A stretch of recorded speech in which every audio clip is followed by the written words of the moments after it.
public event from that standpoint, governed under the FACA rules, of which J.J. Miller will talk about here in just a second. I'm General Les Lyles. I have the honor, literally the honor, of being named to chair this UAG group, and it is really a pleasure to have our first meeting with lots of things on the agenda for us to cover today. So because of the time constraints, without any further ado, I'll have some other comments here shortly. Let me introduce J.J. Miller, who's going to go through some quick administrative activities, and then I'll introduce our sponsor from the White House. Okay. Thank you very much, sir. Good morning, everyone.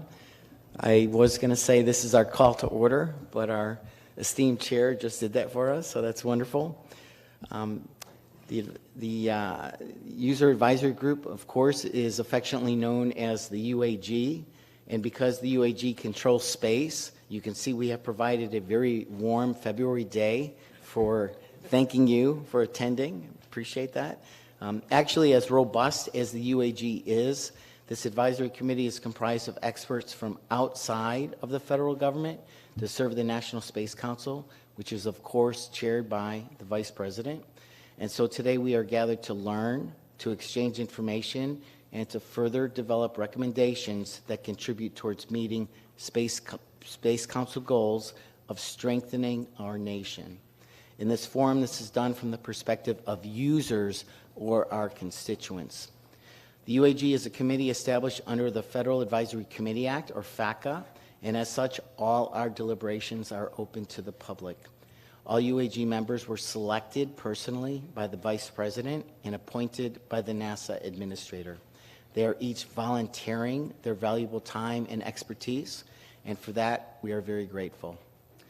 They are serving based on their individual expertise, such as special government employees, or to represent specific sectors of the American space industry as representatives. We remind everyone that if a potential conflict of interest arises during our deliberations today, especially for SGEs, that you please recuse yourself from that discussion for the record and do not engage in that particular matter. As a whole, the UAG is intended to be balanced and comprehensive, and such citizen-based committees have supported our nation since its founding, and the contributions made by citizen members have served our nation very well ever since. A key goal of the UAG is to utilize space to help everyone on Earth.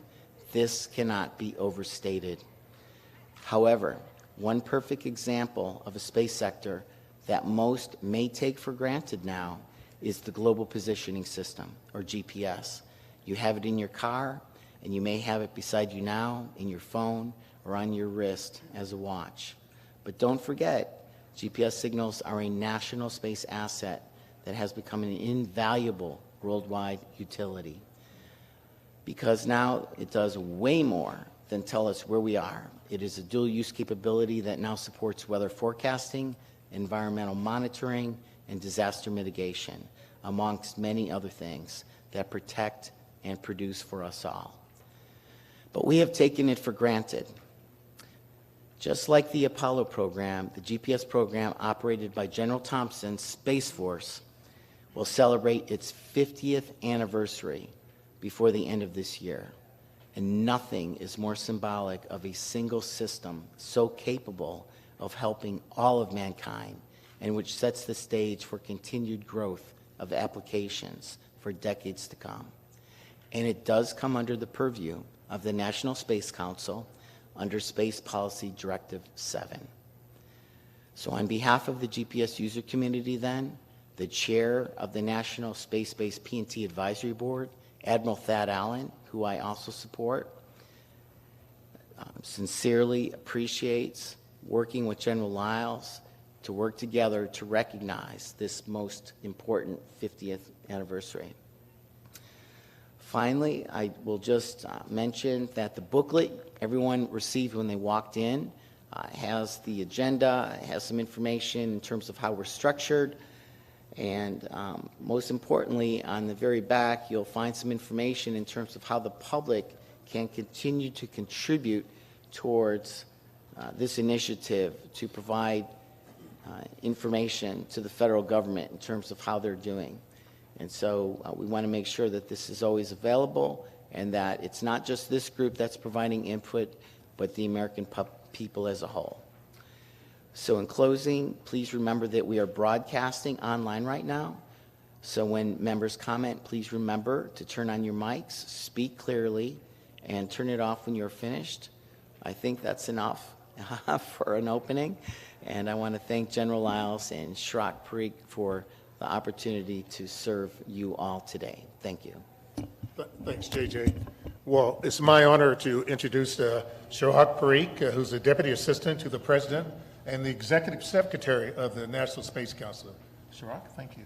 Thank you, General Lyles, and JJ, thank you very much. I was going to throw in a quip of this message provided to you by the P&T Advisory Board, but you already hit the punchline, so fantastic. Well, good morning, everybody. A day that I've long looked forward to, and so proud to see such smiling faces and an incredible August group of individuals and entities and corporations around the table. And it's humbling, as I said to some of you yesterday, about the gravitas that this group brings together here.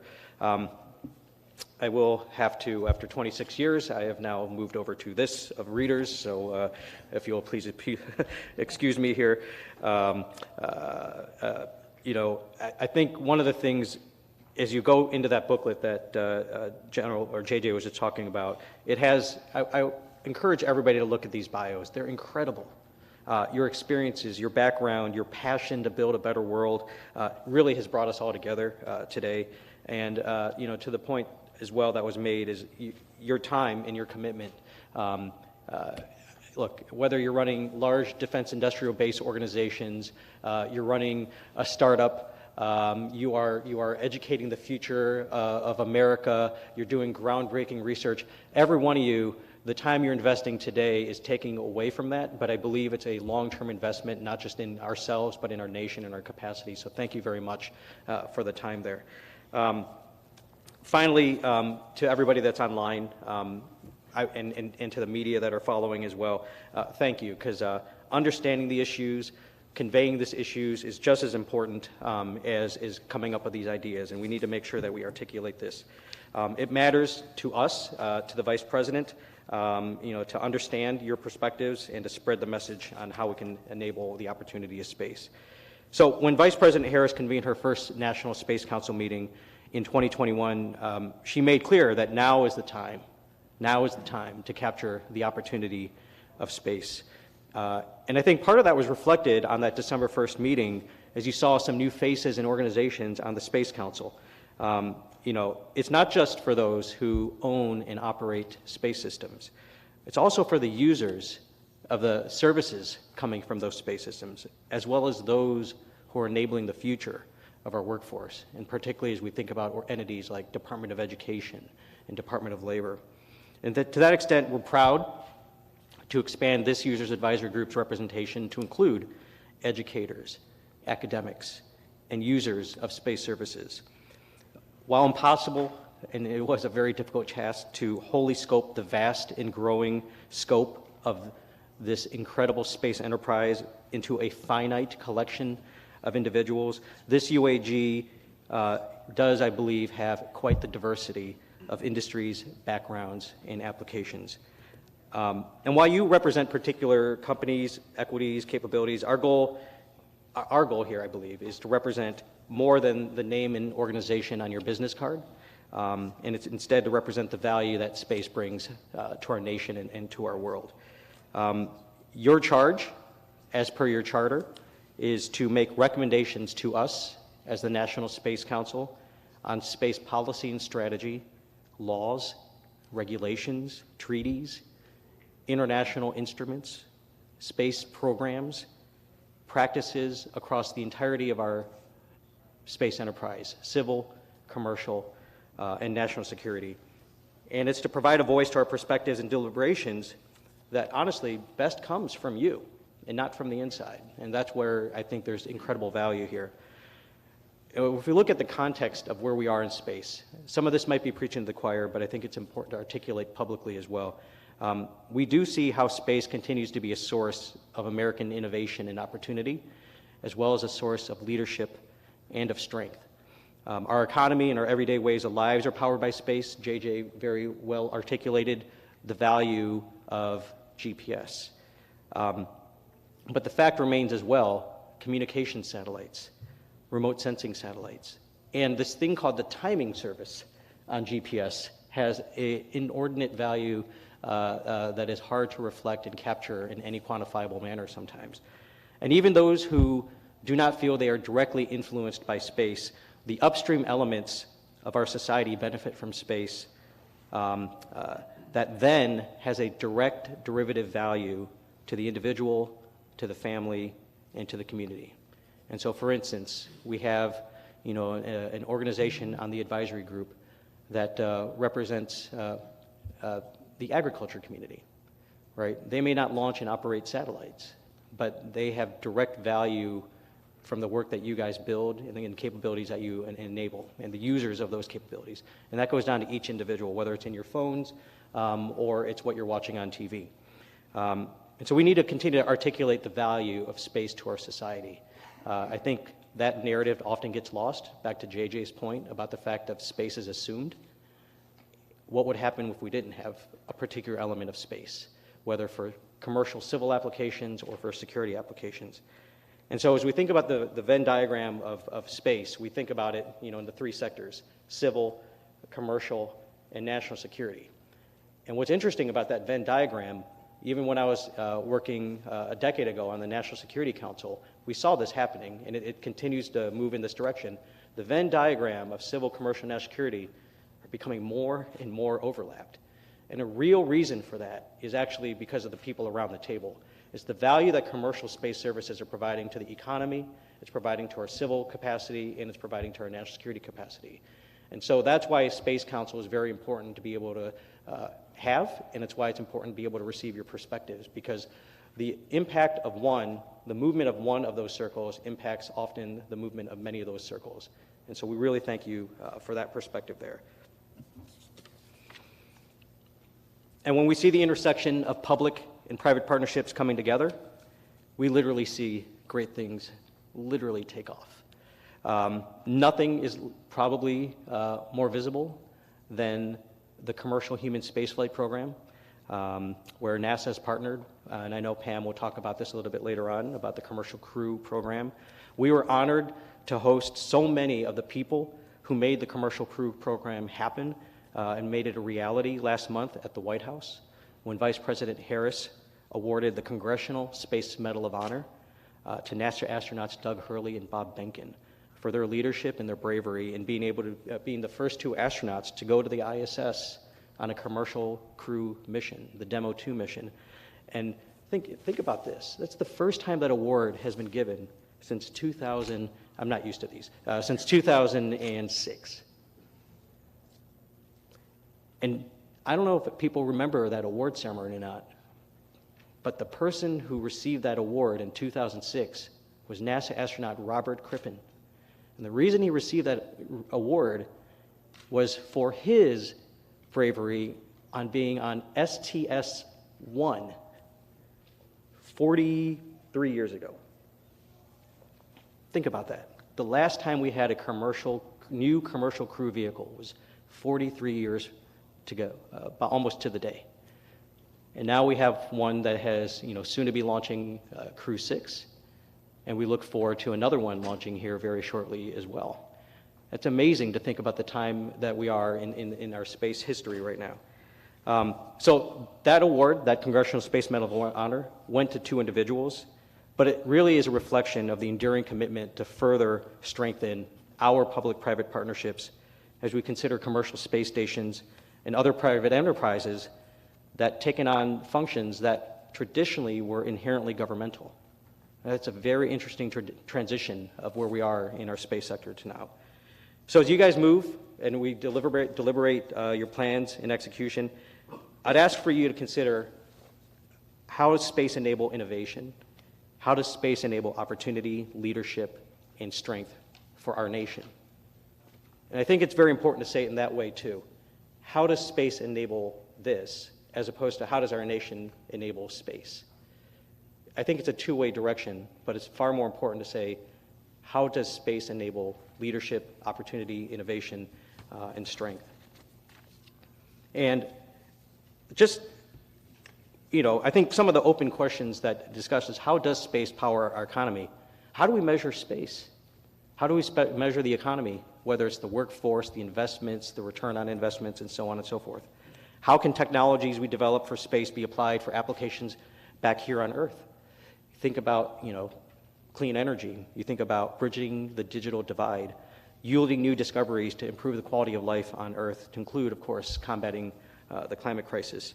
And of course, boy, I mean, there is 33 stories around this dais right now about how and why we got into the space sector, and how space inspired us to be literally at the spot we are today at the table, representing and being able to provide advice for Vice President and President here. How do we use space to be able to inspire the next generation of our STEM workforce, but also from the last Space Council meeting last year about our skilled technical workforce. The people around this table employ the largest sector of aerospace welders, technicians, electricians, and they are part of the Space Force. Not Space Force, sorry, DT, that can be you later. Space workforce. So, and that's really, really important that we consider all these different sectors. In our national ability, and we got to think about it from a leadership and strength perspective, and you think about it from our national ability, think about what we're building. Large-scale, complex projects, and they absolutely, in the history of the United States, provide tangible measures of American technological capacity, and our successes bolster our credibility with our partners and allies around the world. And so the question is, of course, is our trajectory continuing with these large-scale, complex projects? How can we continue to do that, like with the Artemis program, to maintain, this type of leadership in an era of strategic competition? And speaking of international partnerships and alliances, they're absolutely a strategic advantage for the United States, whether it's through joint exploration of our cosmos, of our solar system, of our moon, but also through national security as well. And it's not just the United States that's interested in space anymore, and we all know that. There's worldwide interest, not just in partnering with space, but developing other national capacities as well. How do we partner with this growing desire? As President Biden and Vice President Harris meet with world leaders, space is so often one of the topics that is talked about.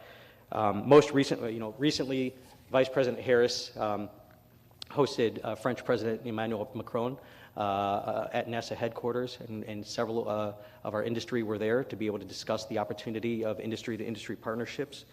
Not much thereafter, Prime Minister Kishida of Japan came to the United States, and we talked about everything. We talked about civil space cooperation. We talked about industry cooperation. We even talked about our strategic alliance of national security space cooperation as well. And then just earlier this month, National Security Advisor Jake Sullivan, as well as his counterpart from India, met to talk about U.S.-India critical and emerging technologies. And one of the areas that they talked about was space cooperation under a national security element as well. But in it, we talked about commercial human spaceflight. We talked about human spaceflight. We did talk about industry-to-industry partnerships. It's not just us anymore, and how do we partner? So how do we see these international partnerships going across all these sectors? And last, and absolutely certainly not least, space continues to underpin our national security and our ability to respond decisively to crises around the world. Last year, the President proposed and the administration received from Congress the largest ever increase in national security space funding, resulting in the largest national security space budget in history. And we aren't just doing the same old things with that funding. The administration is leveraging the most entrepreneurial industrial base, that is you all, in the world to develop groundbreaking capabilities, including Space Force architectures that are designed to be resilient to the threats. Look, I know we're not all there yet. We know that there's further opportunity for commercial partnerships, international partnerships for resiliency as well. We also understand that the threats aren't waiting for us. They're not static and continue to manifest, grow, and evolve. So we're looking for recommendations on that national security front as well, of the current and future practices. One last thing I may say, and then I will turn it back over to General Lyles here, is I'd request that the UAG consider how do you leverage government programs in maybe a different way than we've thought about in the past. We often want to develop government programs. We also want to say the government should develop this, or the government should have an account here to do space this or space that. There's a lot of different government initiatives that are going on that I think would be honored to have space as one of the components. Maybe they don't know that space could be one of those components. An example is, a year and a half ago, we brought in Department of Labor into the council. And then at the last council meeting, Department of Labor talked about the fact that they have a apprenticeship accelerator program that, hey, we can bring space into that, and we can bring that as a component. What are other programs that are out there that I'd ask you guys to think about, that instead of us developing space as its own program, space could be part of those programs? Think about organizations like the Department of Education and their STEM initiatives. Think about organizations like USAID and how do we partner further with them. Think about National Science Foundation. So many different organizations that we can think about. And don't just think federally as well. The state and local governments are really interested in being able to support you all as well. And how can we partner from a federal equity perspective with the industry to work with state and local governments as well? So, so we don't need to invent everything ourselves, and I think there's opportunity out there. And I really do believe that. I do believe the opportunity space is incredible. I want to thank everyone again for being here. We do have the opportunity, I believe, not only to bend the arc of history for space, but I do believe of our nation.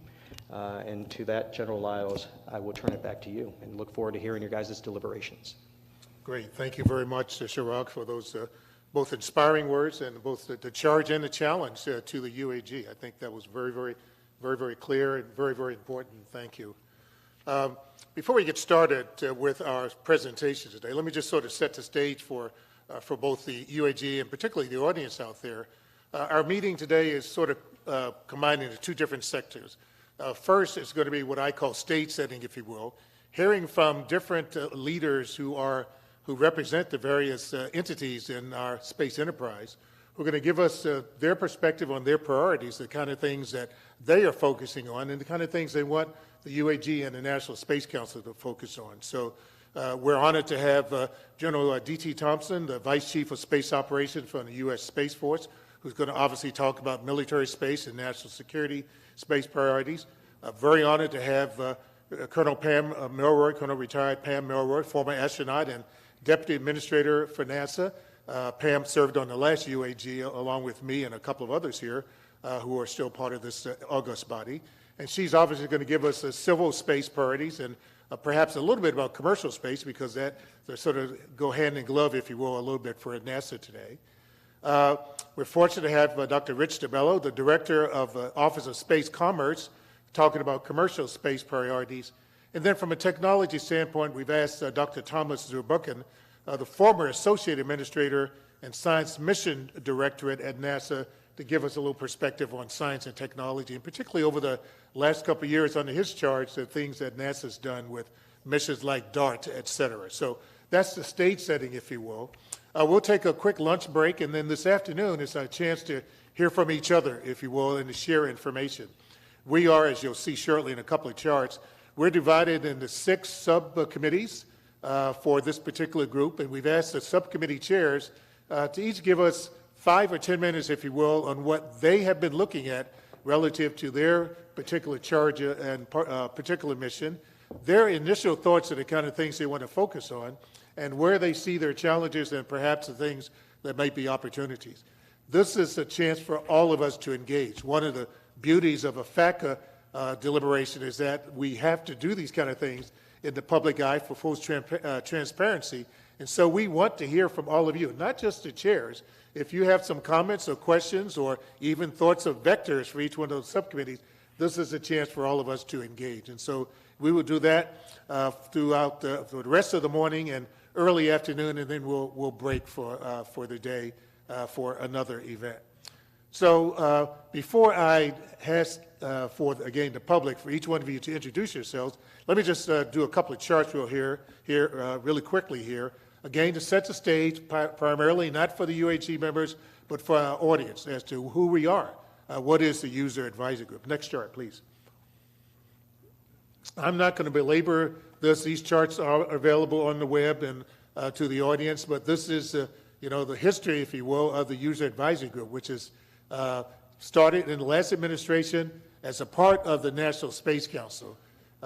It is, I think, very well stated as to what its particular function is. It's tasked with advising the Space Council on any and all space policy issues relevant to the stakeholders. Now, you heard that very, very clearly from Chirag. Next chart.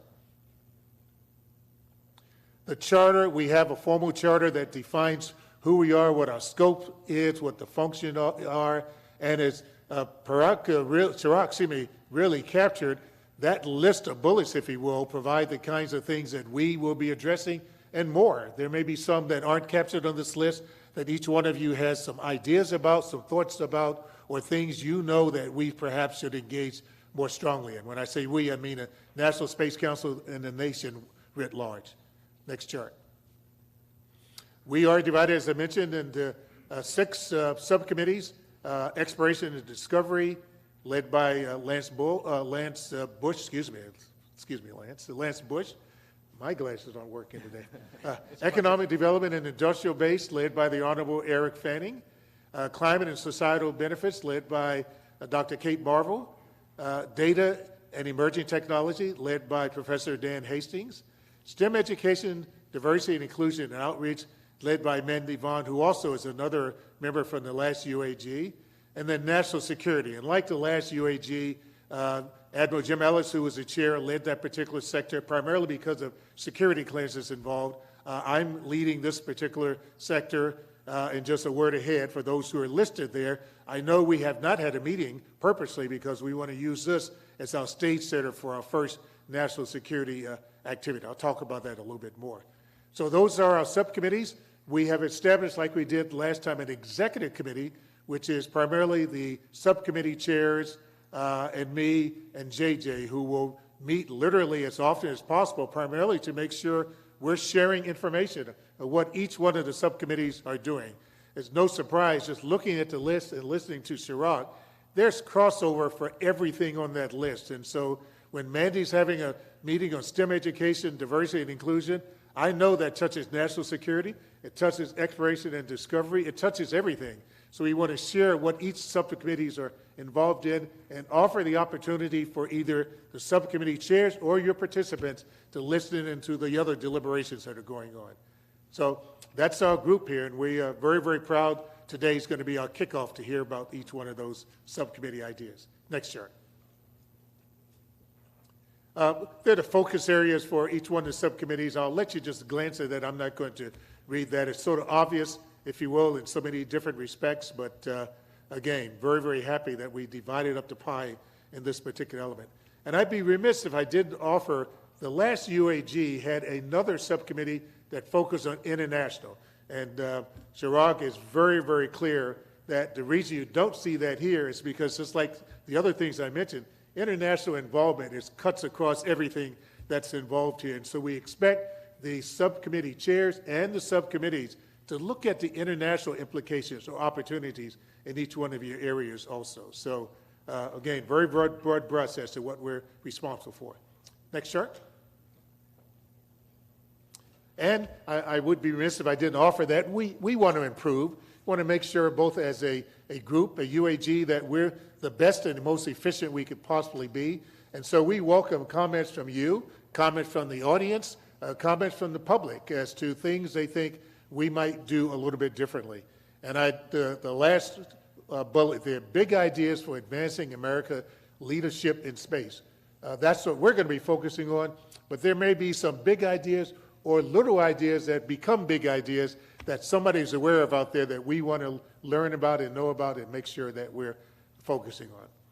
So with that, let me just stop and give an opportunity for our UAG members to introduce themselves. And Lance, I'm going to start with you. We'll go down your row and then come back up this way, and I think that brings us full circle.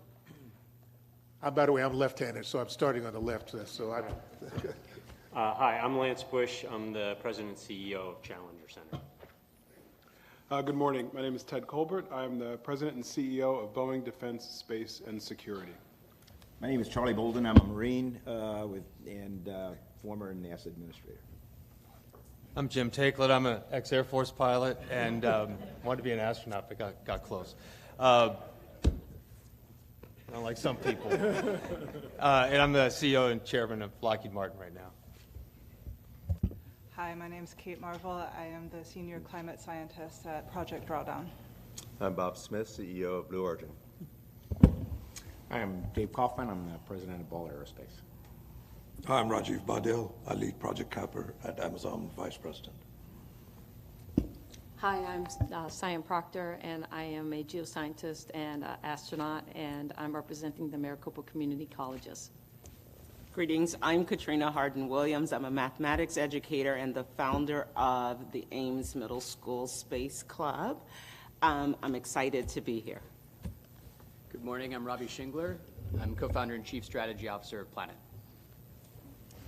Good morning, I'm Mel Strickland, co-founder and CEO of Slingshot Aerospace. Good morning, Karina Dries, president of the Commercial Spaceflight Federation. Good morning, Jeremy Williams. I'm a member of the Bayer Crop Science executive team, and I lead digital farming solutions. Ted Mercer, CEO and executive director of the Virginia Commercial Spaceflight Authority, also known as Virginia Space. Good morning, Marla Perez Davis, former NASA Glenn Research Center director. Good morning, Ron Lopez, president and managing director of Astroscale US. Good morning, Patrick Lynn, philosophy professor and technology ethicist at Cal Poly. Good morning, Nancy Colleton. I'm the president of the Institute for Global Environmental Strategies, and I'm delighted to be here. Thank you. Good morning, Daniel Hastings. I'm the department head of the MIT Department of Aeronautics and Astronautics. Good morning, Bridget Chapman, chair of the board, Women in Aerospace. Good morning, Dan Jablonski. I'm the president and CEO of Maxar Technologies. Good morning, I'm Kathy Warden. I'm chair and president of Northrop Grumman. Good morning, Eric Fanning, president and CEO of the Aerospace Industries Association. Good morning, everyone. Dawn Hickton, chair and CEO of Cumberland Additive, where we use new technologies to create the metals that go into the rockets and the satellites. Tory Bruno, CEO, United Launch Alliance, honored to be invited back, and from this point forward, all of yours personal rocket scientist. And good morning, Mandy Vaughn. I'm the founder and CEO of GXO Inc. Okay, thank you very much. I think you can see why literally I get chills every time I both look at this group and hear their resumes and the things that they're involved in, both in the past but also particularly today. And I like to say one member of our group could not be here, Dr. Harold Martin. He's the chancellor of North Carolina A&T. I think he's on the web listening in. That is correct. And that's right. And Gwen Shotwell, the chief operating officer of SpaceX. And I think that she's also listening in. So thank you to Gwen and also Dr. Martin. We also have one very special member of our group who could not be here. But we really wanted to give him an opportunity to make some remarks to us, and that is the Honorable Buzz Aldrin. Buzz, of course, could not be here. I think most of you know, just recently, a couple weeks ago. It was my extraordinary.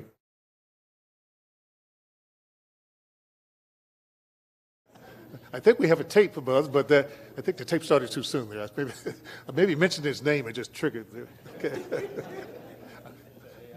Yeah, AI will do that to you every time. Buzz, as you all know, celebrated his 93rd birthday just a few weeks ago, and so now he has a special honor that from now on, every birthday will also be his wedding anniversary because he also got married on that particular day too. So let me ask him to now run Buzz's message to all of us.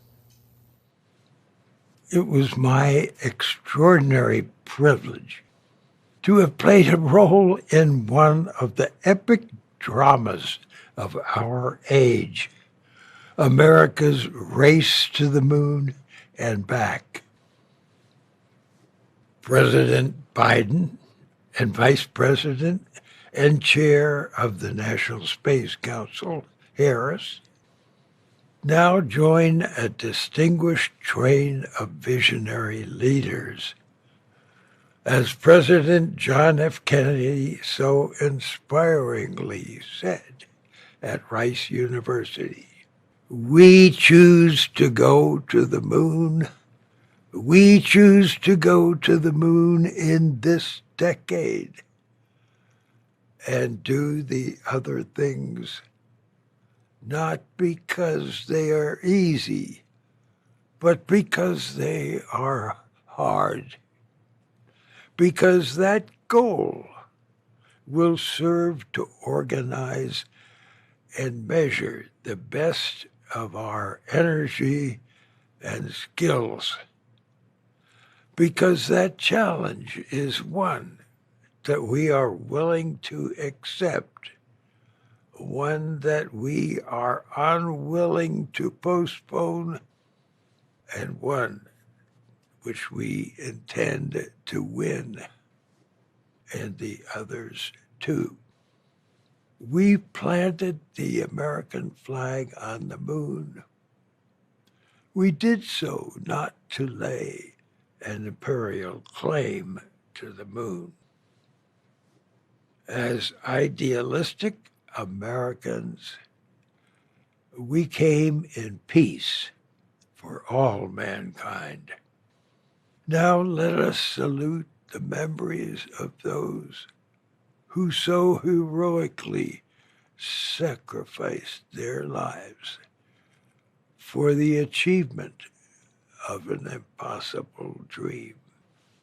On behalf of all of the early space pioneers, let us now tip our helmets to our heroic and worthy successors, President Biden and Vice President Harris, NASA Administrator, U.S. Senator, and fellow astronaut Bill Nelson, Deputy Administrator Pam Melroy, and Associate Administrator Robert D. Cabana.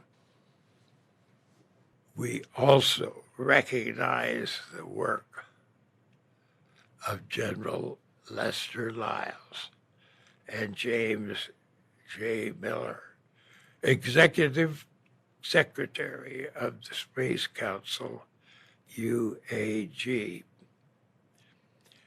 Let me also salute the achievements of human exploration of space by private enterprise with the support of the U.S. government, especially those who aspire to send people past the Kármán line, and especially we astronauts, scientists, and technicians now picking up the torch of deep space exploration, the return to the moon via the inspiring Artemis project, laying the groundwork for the colonization of the moon, a giant leap toward Mars.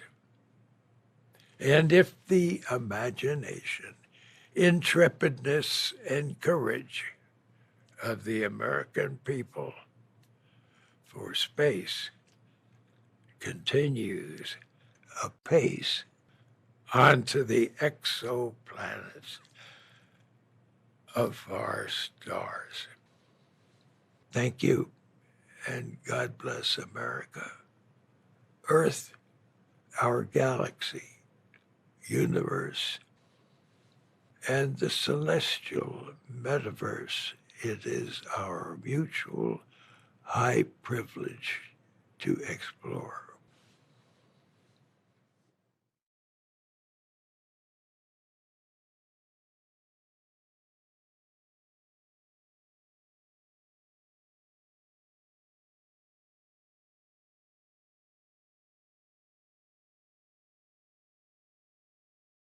Thank you, Buzz.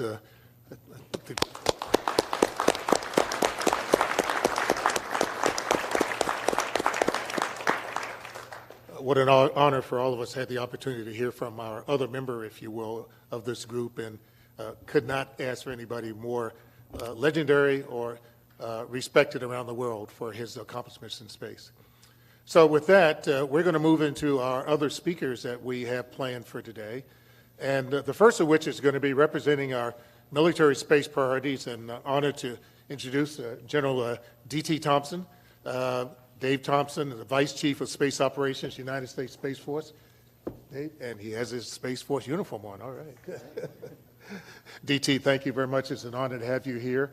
And you're primarily going to discuss and talk, and please, we're very pleased to have you come here. Thanks. Okay, let me make sure I've got this. I think it's working. Thanks, General Lyles, Mr. Parikh, Mr. Miller, thanks so much for hosting us today, and greetings to all of you distinguished members of the User Advisory Group. I bring greetings on behalf of the Secretary of the Air Force, Honorable Frank Kendall, and the Chief Space Operations, General Chance Saltzman. It's great to talk to you today a little bit about some of our priorities and initiatives related to the United States Space Force. But before I do that, let me say, JJ, thanks for the shout out to GPS in 50 years. That way I don't have to do it. But I'll add one more point now and maybe one more point at the end, and that is, as JJ said, 50 years ago, 1973, the foundations and fundamentals of the GPS program were established, and we embarked on that journey. In 1995, that constellation reached its full operational capability, and every day since, the performance of that constellation and the services it provides has only ever increased. In fact, today, the GPS constellation provides services and capabilities that, in terms of accuracy and precision and the ability to navigate, are 3 times as capable as the original requirement was specified. That's how good that constellation is, and what our space professionals over 50 years have provided for the security of the nation, and also for civil and commercial purposes. So thanks to that, and we're really proud of that. And in fact, actually, I'll pull it forward. We're even talking about perhaps using GPS to navigate around the moon with confidence and precision the way we have around the Earth over the past many years. Okay, so thank you. I also spent a lot of time thinking about what to talk with you about today. And I'll start with a very clear statement of our priorities in the United States Space Force. In the 3rd year of our existence, we have exited our terrible twos. We continue to be focused on the charter and the charge given to us by U.S. Congress when they passed the law, what they remind us of every year, and now 2 administrations, and that is our job is to protect U.S. interests in space and everything that entails. And today that primarily means several things. It primarily means, first, ensuring that the armed forces of the United States, our partners and our allies, have the services and the capabilities they need in space to be able to operate globally in any way, shape, or form directed by our national leadership and expected by the American people. As opposed to the past, our charge is now to do that in all phases of conflict, because there are now threats to those capabilities in the domain and out of the domain, and because they're so critical to those operations. We have to ensure now that they are provided across the spectrum of conflict and under threat. That means in many cases we have to defend and protect those capabilities. In other ways, we have to think differently about how we design our constellations and provide those services. And then finally, we have to recognize that potential adversaries will attempt to use similar capabilities to threaten our security interests and our soldiers, sailors, airmen, and Marines, and we have to consider how we prevent them from doing that as well. So in a very short and easy statement, those are the priorities of the United States Space Force. They have been since our creation. And as General Lyles and Mr. Parikh said, we have been given significant resources over the years since we've been established to do exactly that. Again, Congress, both houses, both sides of the aisle, now 2 administrations have made that charge clear. They have given us enough latitude, enough direction, and enough resources to do that, and that's what we're focused on today. However, what I'd like to do with the rest of my time is I'd like to narrow up a little bit the discussion I'd like to have with you all. And it's going to be on one of the intersections of the Venn diagram that Chirag talked about, right? He talked about the Venn diagram of national security space, civil space, and commercial space. In terms of all the things the U.S. Space Force is doing in national security space, you know, we've just gone through the finalization of the 23 budget, and there's been a tremendous amount of discussion about the things the Space Force is doing, the things that national security space are doing. Here in early March, we anticipate the White House will deliver the 24 President's budget, and there will be more discussion about that, and a lot of discussion specifically related to military programs, Space Force programs, the things that we develop and field and operate inherent to the United States Space Force.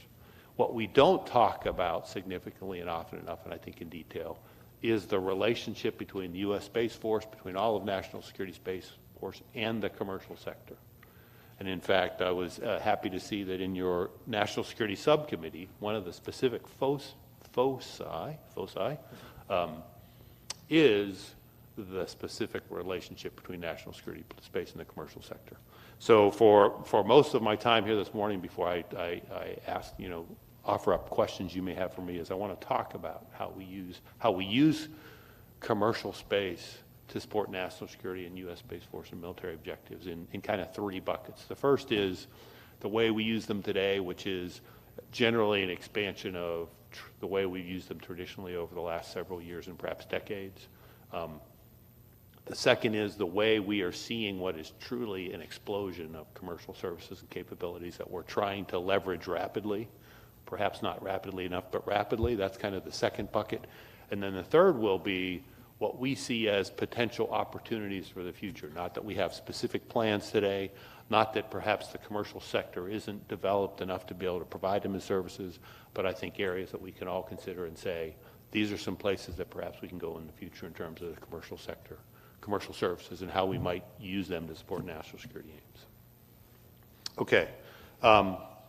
And like Chirag, actually I'm going to try. Good luck. I've got 32 font here. You know, I think I've got 32 fonts, so I'm going to try that, but I may be forced to I'll hold it over here. That's right. But there is no question that our prosperity and economic security are as vital an element of the nation's security as is defense. And certainly the national security space enterprise, the national security enterprise, and U.S. Space Force need to use commercial space capabilities directly in support of the nation's security. But we also firmly believe that there's an element of economic security in a strong and vibrant commercial space sector, not only because we can use it to the benefit of the nation, but because inherently in and of itself, there's value in a strong and vibrant commercial sector to support the economic security and the prosperity of the nation.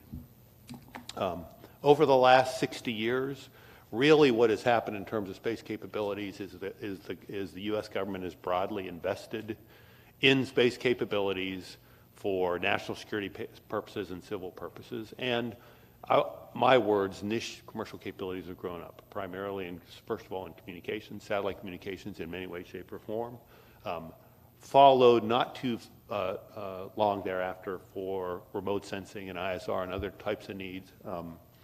But what has really happened in the past few years is a tremendous explosion in commercial space services of other types, both commercial use of SATCOM and data relay and ISR, but others as well.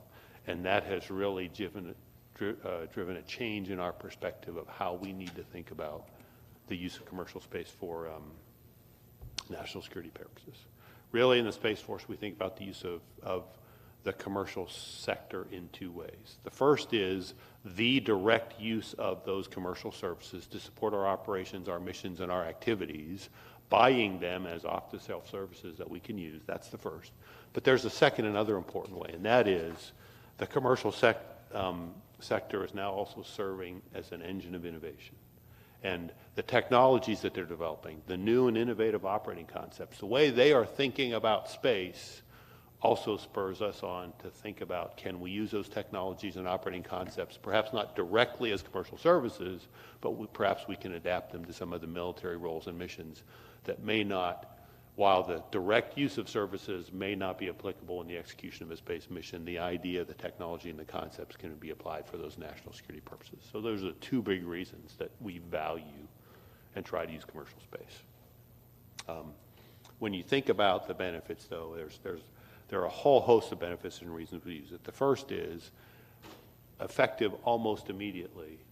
Use of commercial services can make our services and capabilities, the ways we conduct our roles and missions, more resilient, less vulnerable to attack, and therefore we can enhance deterrence against a nation that may, or an adversary that may seek to do us harm and start by attacking us in space. The second is we absolutely are a fan of the competition and the competitive pricing and cost relationship between commercial services, a large number of commercial services, and our need to use them. So that benefits us as well. Commercial services can provide surge capacity.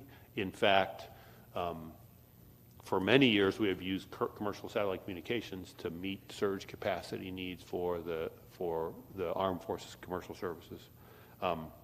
It gives us access, as I talked about here a little bit earlier, it gives us access to new and innovative technologies, but also allows us to rapidly update those technologies. One of the things that over the recent past we have become poor at in national security space, and I'll speak for the U.S. Space Force and not others, is it has taken us far too long to develop and field space systems.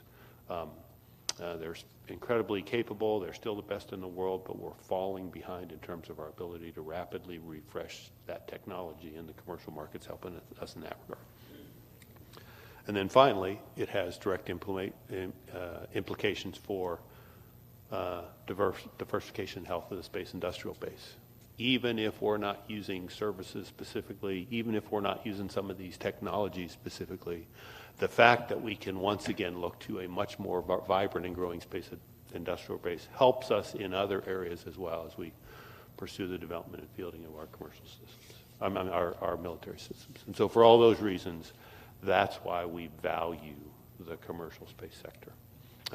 In fact, we have now adapted our approach to developing and fielding space systems.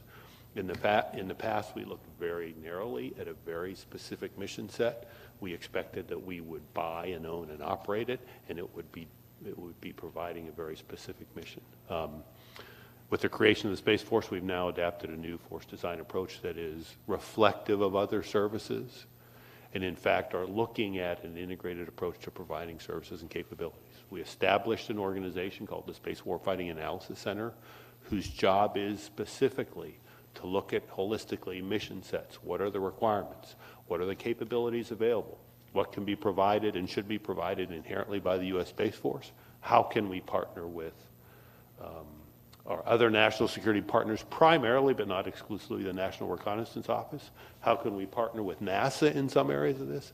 But as importantly, what's available in the commercial sector and how might that fit in? And we take that analysis and we look at performance, and we look at cost, and we look at resilience in the face of attack. And in the first instance of this activity, the Space Warfighting Analysis came up with 10,000 independent architectures with which to accomplish the first mission set that we looked at, which was missile warning and missile tracking. Ultimately, brought that down to about 120, and then did multiple Monte Carlo runs to look at those and variations of those in terms of cost, performance, and resilience. And that included how do we bring in commercial services? And so that's a new approach to providing resilient, capable services for the nation. So let me talk now just briefly about that first bucket. Better make sure I don't run out of time here. You're doing fine. Well, you think about the commercial services we use today and we use in the past. Obviously, satellite communications. Traditional satellite communications that we've used for many, many, many years, a strong commercial sector in the past and even today that is primarily focused on high-capacity commercial services from geosynchronous orbit. I'll talk in the next bucket about how we're moving that, but for many, many years we used commercial services. We do that through a commercial SATCOM purchasing office that's assigned to Space Systems Command. They've got over 200 contracts. They've got contracts worth more than $6 billion that let us on demand in sort of a bring your money and buy your service, provide those capabilities to the Joint Force. The intelligence community for many years now has been purchasing intelligence, surveillance, and reconnaissance data through both the National Reconnaissance Office and the National Geospatial Intelligence Agency. This allows them to, especially to provide broad and wide coverage for routine sorts of needs and focus their activities and their systems and their capabilities on very exquisite, very precise needs for the security of the nation and for the conduct of military operations and things like that. We have also for many years now used commercial services and data for space domain awareness, the ability to track those now 40,000 plus objects in space that the United States Space Force tracks every single day, tracks for safety of flight, tracks for hazards of collision, but also now increasingly tracks for the purposes of understanding whether there are threats and how they might threaten commercial, civil, and of course our own space capabilities. This is primarily through data buys to date. In fact, U.S. Space Command has a cell out in Colorado Springs, Colorado, that is specifically focused on the purchase of commercial data and using that commercial data for our needs in terms of understanding the domain, looking for threats, and clearing our high-value satellites of any suspicious objects or specific activity in the realm of those sorts of things. And then finally, space launch services. For years, for decades in fact, the United States Air Force first and now the United States Space Force was the primary provider of launch services for the nation. Our partner in that was NASA. NASA primarily focused on specific systems that supported human spaceflight, and we helped them not only with our national security payloads, but with other research and exploratory payloads that were not crewed systems. However, it really started now 20 plus years ago with the first evolved expendable launch vehicle program, an opening of the commercial market such that today I think we're on the verge of perhaps another round of explosion in the availability of commercial launch services. And so we've used commercial launch services to some extent, both for our most important national security payloads through our National Security Space Launch Program. We have 2 qualified, highly capable, highly sophisticated launch providers for our most sensitive and most capable payloads.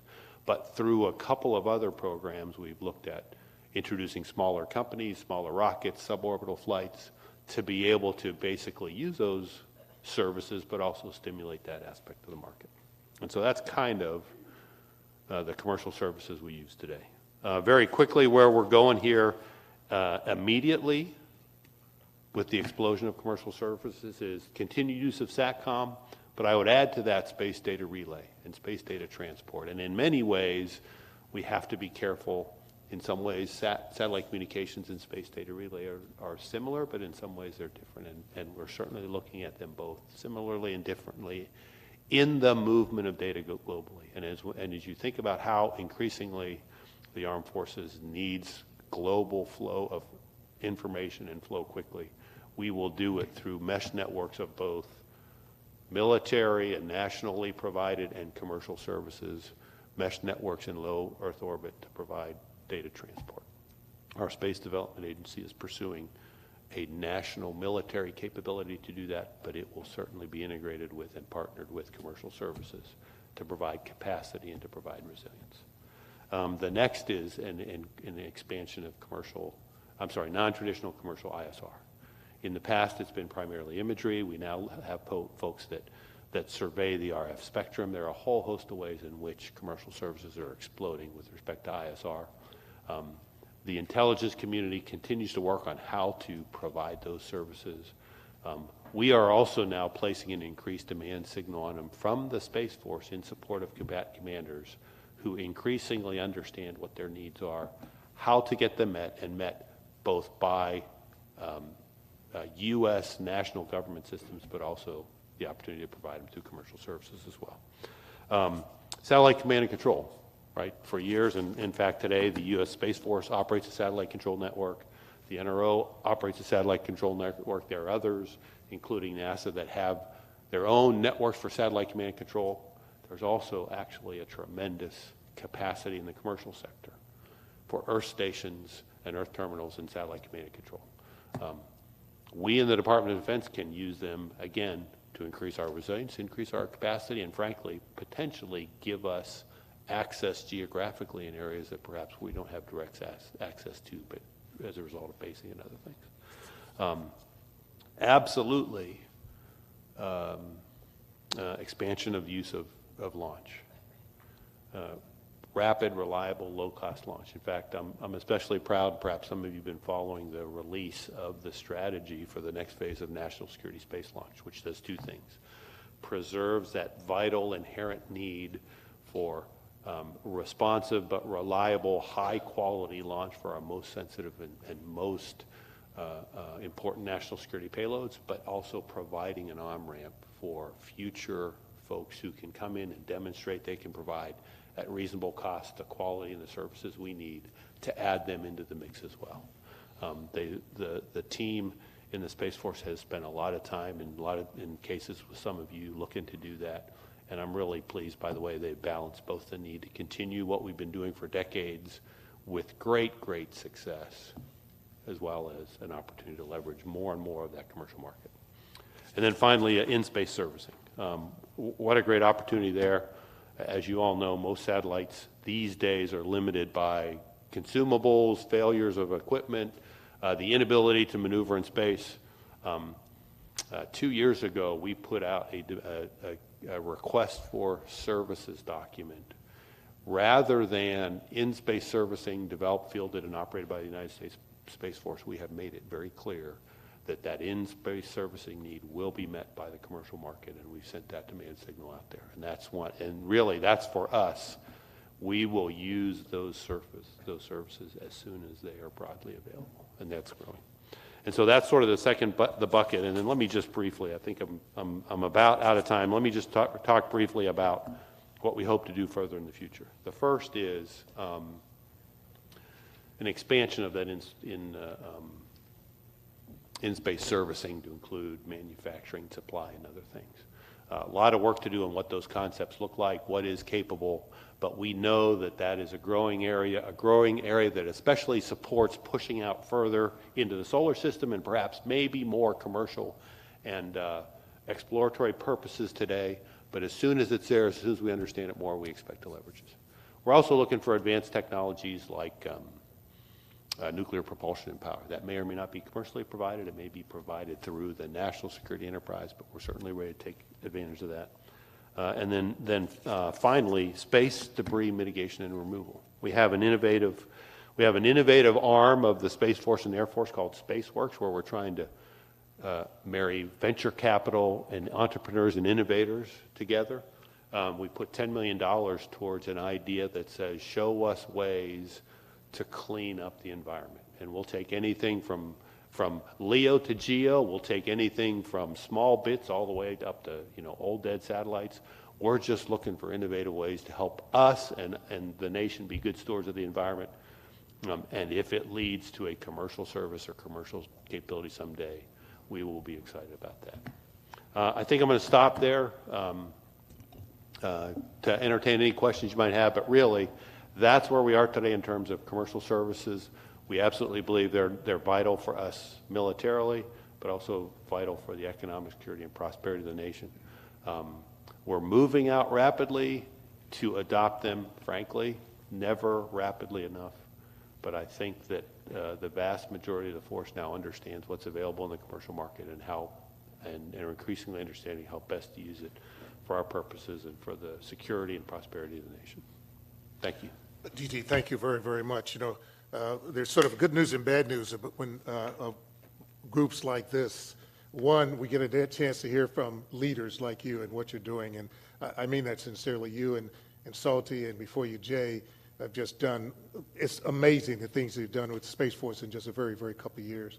The bad thing is that we don't have enough time to get into everything. I dare say, literally every sentence you said generates questions and comments from an audience like this. I saw people nodding heads, et cetera. So in the interest of time, unfortunately, we won't be able to do that. But the ability to use our National Security Subcommittee, perhaps augmented by others who have vital interest in almost everything that you touched on, I look forward to an opportunity. You and Salty have already agreed to entertain us in the Pentagon in your SCIF facilities.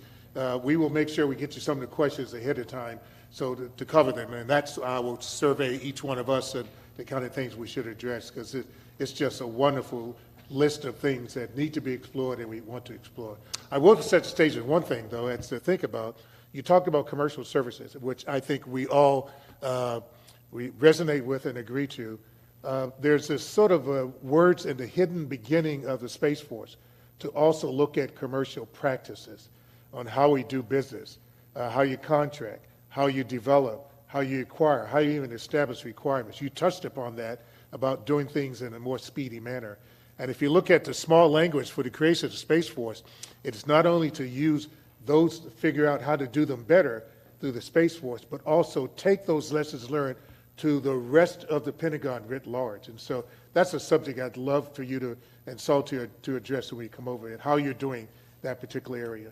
And let me just stop right there. Yes, sir, absolutely. And I would say we're seeing some success in other areas, but it's that expanding more broadly that we're facing the challenge with. Great. But absolutely, personally, and General Saltzman and all of us support the work of this group and are ready as the subcommittees engage for further conversation and discussion. DT, thank you very much. One other area that I know you're doing that obviously we all have interest in, particularly Mandy, programs that you're doing with education and outreach.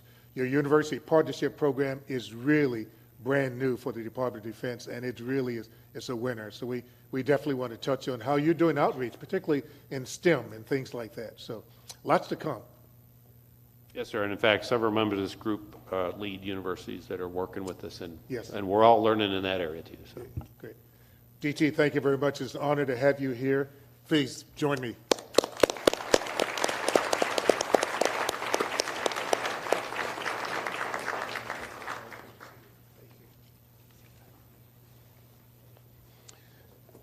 Okay, I realize I violated my first rule by not giving you a chance to ask questions, but I think you can see in the interest of time, we're going to have similar opportunities, and if you will, generate lots of things from the other speakers this morning.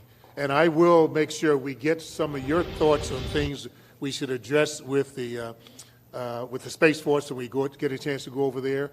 I will invite as many of you, even if you're not part of the National Security Subcommittee, to join us if you can do that. We'll do it in a SCIF. Kathy, the last time we had the opportunity to do this under Jay Raymond, we had, I think, a robust group, and we did it in a SCIF, and it was very, very eye-opening to hear not only what's going on organizationally, but to hear the classified things that they're doing and are planning. So we will plan that accordingly. Again, already got the thumbs up from General Saltzman. It's just a matter of finding a time that's convenient for all. It might take 2 or 3 times, to be honest with you. So, well, very, very honored as our next speaker, somebody in some respects I work for, and that's Colonel Pam Milroy, the Deputy Administrator of NASA. Pam has been so gracious to join us. She joined us a little bit last night for a while, and I don't need to say, lots and lots of exciting things going on with NASA. So without any further ado, Pam, welcome, and thank you very much. Thank you so much, General Lyles, Chirac, JJ, for inviting me here on behalf of Administrator Bill Nelson and our Associate Administrator Bob Cabana. I'm really proud to be here. I also want to thank each and every one of you, having been a prior UAG member, for the dedication and commitment that you are showing by volunteering your time for something that is so important to our country. Before I begin, I'd actually like to show you a brief video, which hopefully is a powerful and compelling story about some of the work we're doing at NASA now. So if you can roll the video for me, please. Thank you.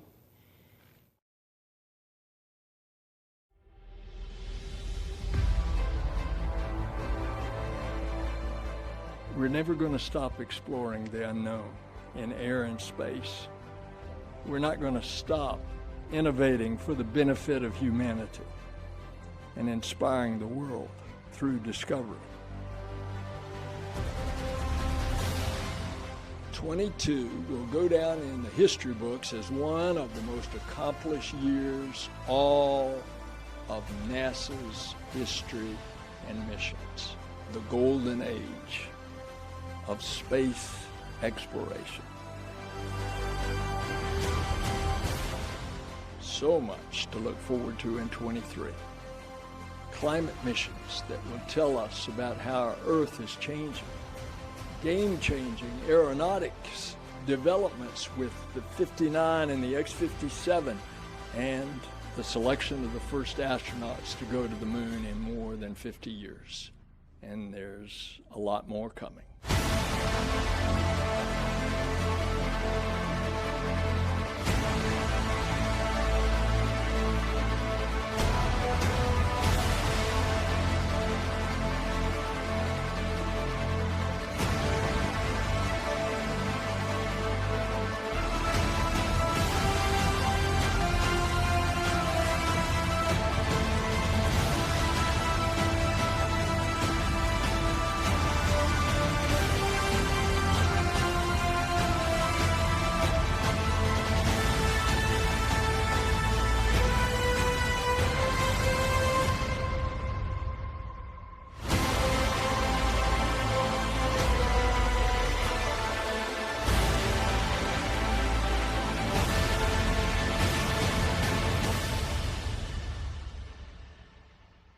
There was a philosopher, a historian, someone who had a great grasp of the future named Carl Sagan, a scientist.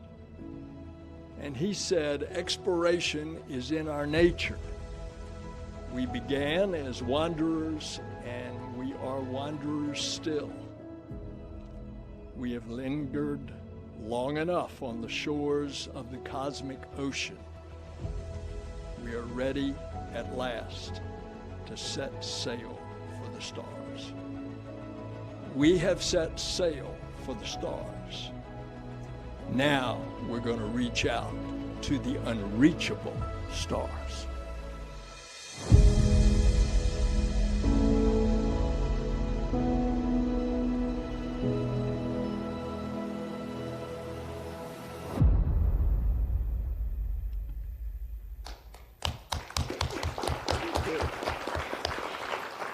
Thank you. Indeed, we are proud of 2022 and what we'll accomplish in 2023.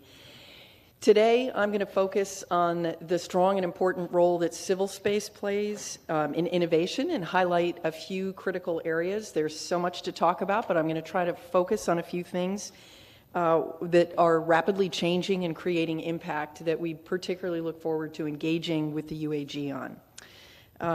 In echoing a theme that has gone before me, commercial activity, climate research, and our Moon to Mars strategy. So Chirag talked about the Venn diagram. Let's see if I can, well, I'm not able to advance this slide, or there we go. The Venn diagram between civil, commercial, and national security space. Well, we have our own Venn diagram. And this is the benefits of civil space to humanity. And I'll start out with the first, which is science.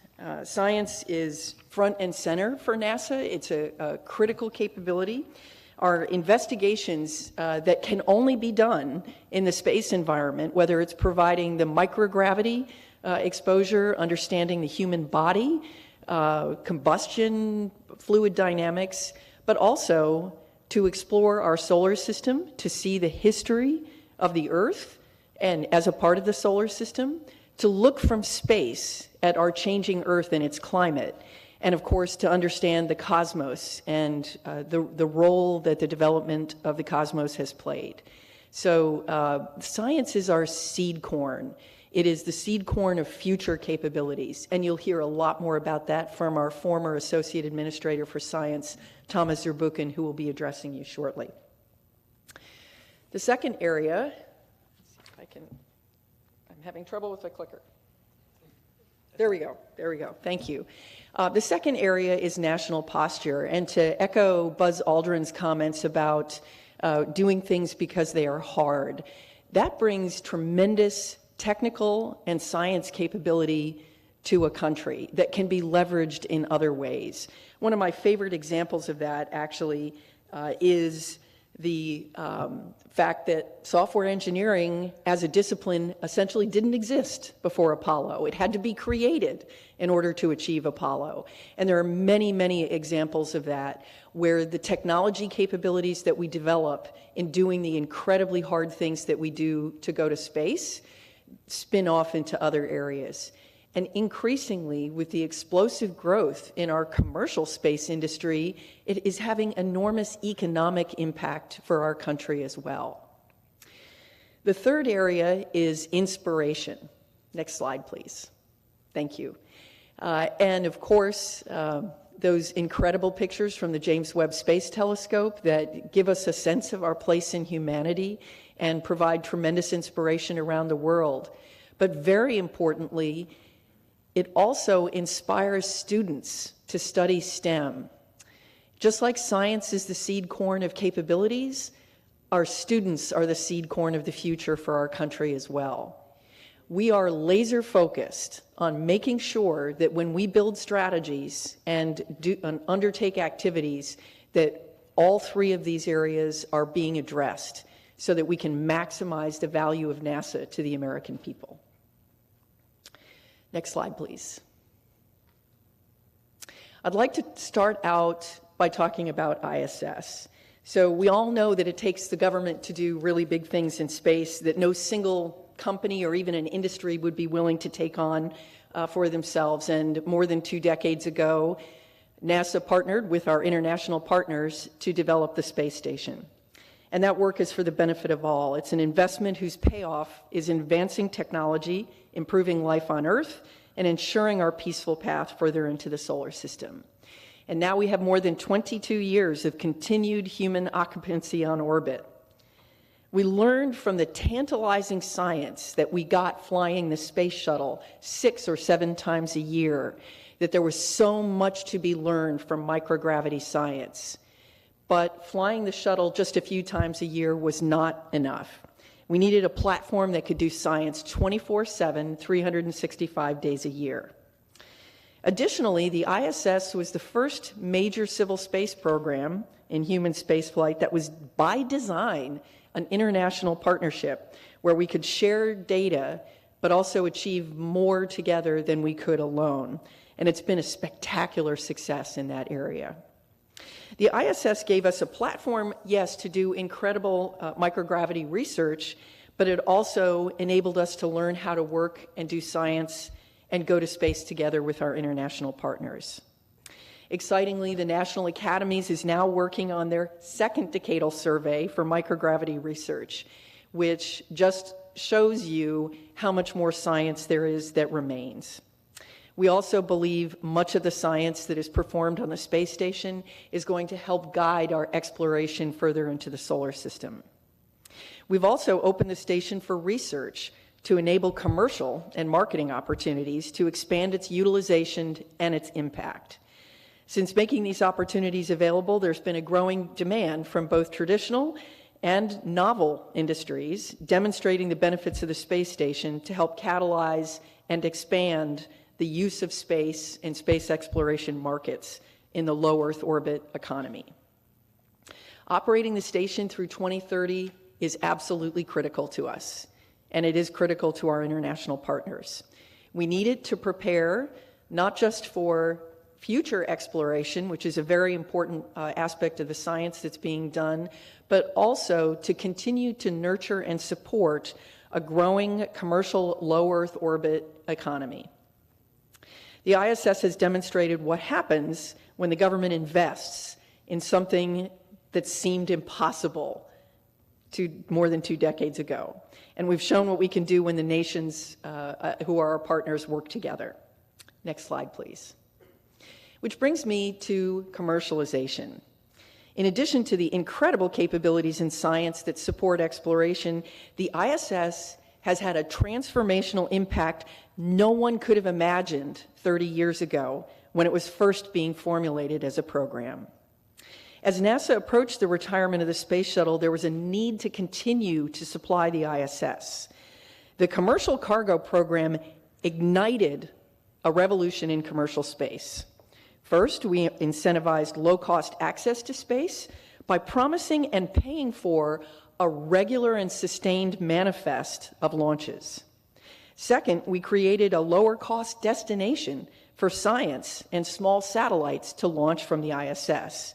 And the combination of those two things has spurred innovation and made our commercial space industry the envy of the world. When that big picture investment by the government helped to prove a business model, industry literally grew exponentially. And then we did it again with Commercial Crew.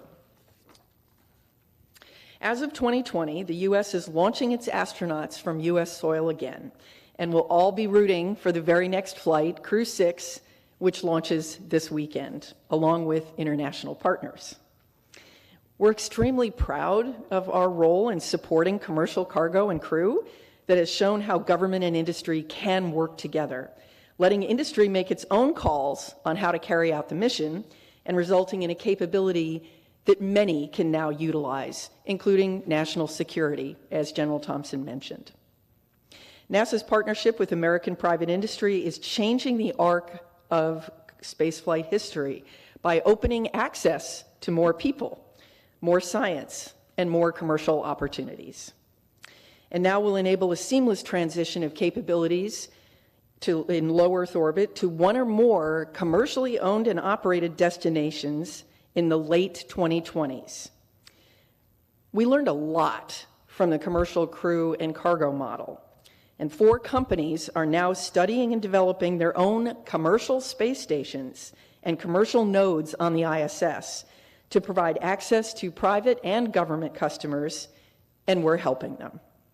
All of this increases access to space for industry and for other nations, for academia, for students, and for scientists worldwide. I want to point out that this is not to say that there are not some challenges here. We are very well aware that the lack of an agency with on-orbit authority to act as a regulator is a future barrier to commercial low Earth orbit space stations. We are not a regulator. That is not our role. Although we can provide technical assistance, and we do, we cannot be responsible for all activities on a commercial space station. And I hope the UAG will take an active interest in this issue. Next slide, please. The next critical area for NASA is the most pressing issue of our day, climate change. As NASA Administrator Bill Nelson frequently points out, NASA is not just an air and space agency. We are actually a climate agency. We're in a unique position because of our fleet of 26 missions, satellites as well as instruments aboard the International Space Station that collect data from polar regions, the deep seas, within our planet, and the highest reaches of our atmosphere. NASA's Earth Science Fleet measures the height of oceans and inland waters, clouds and precipitation, soil moisture, carbon dioxide, methane, and many, many more things. These observations drive our scientific understanding of Earth as a system, and scientists worldwide have open access to NASA data to tackle some of the biggest questions about how our planet is changing now and how it could change in the future. NASA also develops new ways to observe, study, and use decades of data records to build predictive models of Earth's interconnected climate systems.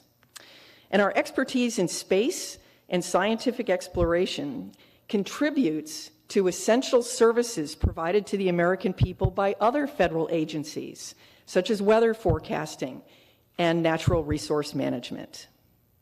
All of this Earth science enables policymakers, government agencies, and other stakeholders to make more informed decisions on critical issues that occur all around the world. Administrator Nelson recently announced NASA's Earth Information Center to leverage NASA's data and modeling capabilities to work with other government and community partners with long-standing engagement specifically in communities most affected by climate change. This center will give the world access to our planet like never before, with resources, user-friendly information, and data that can be used immediately by everyday people and decision makers.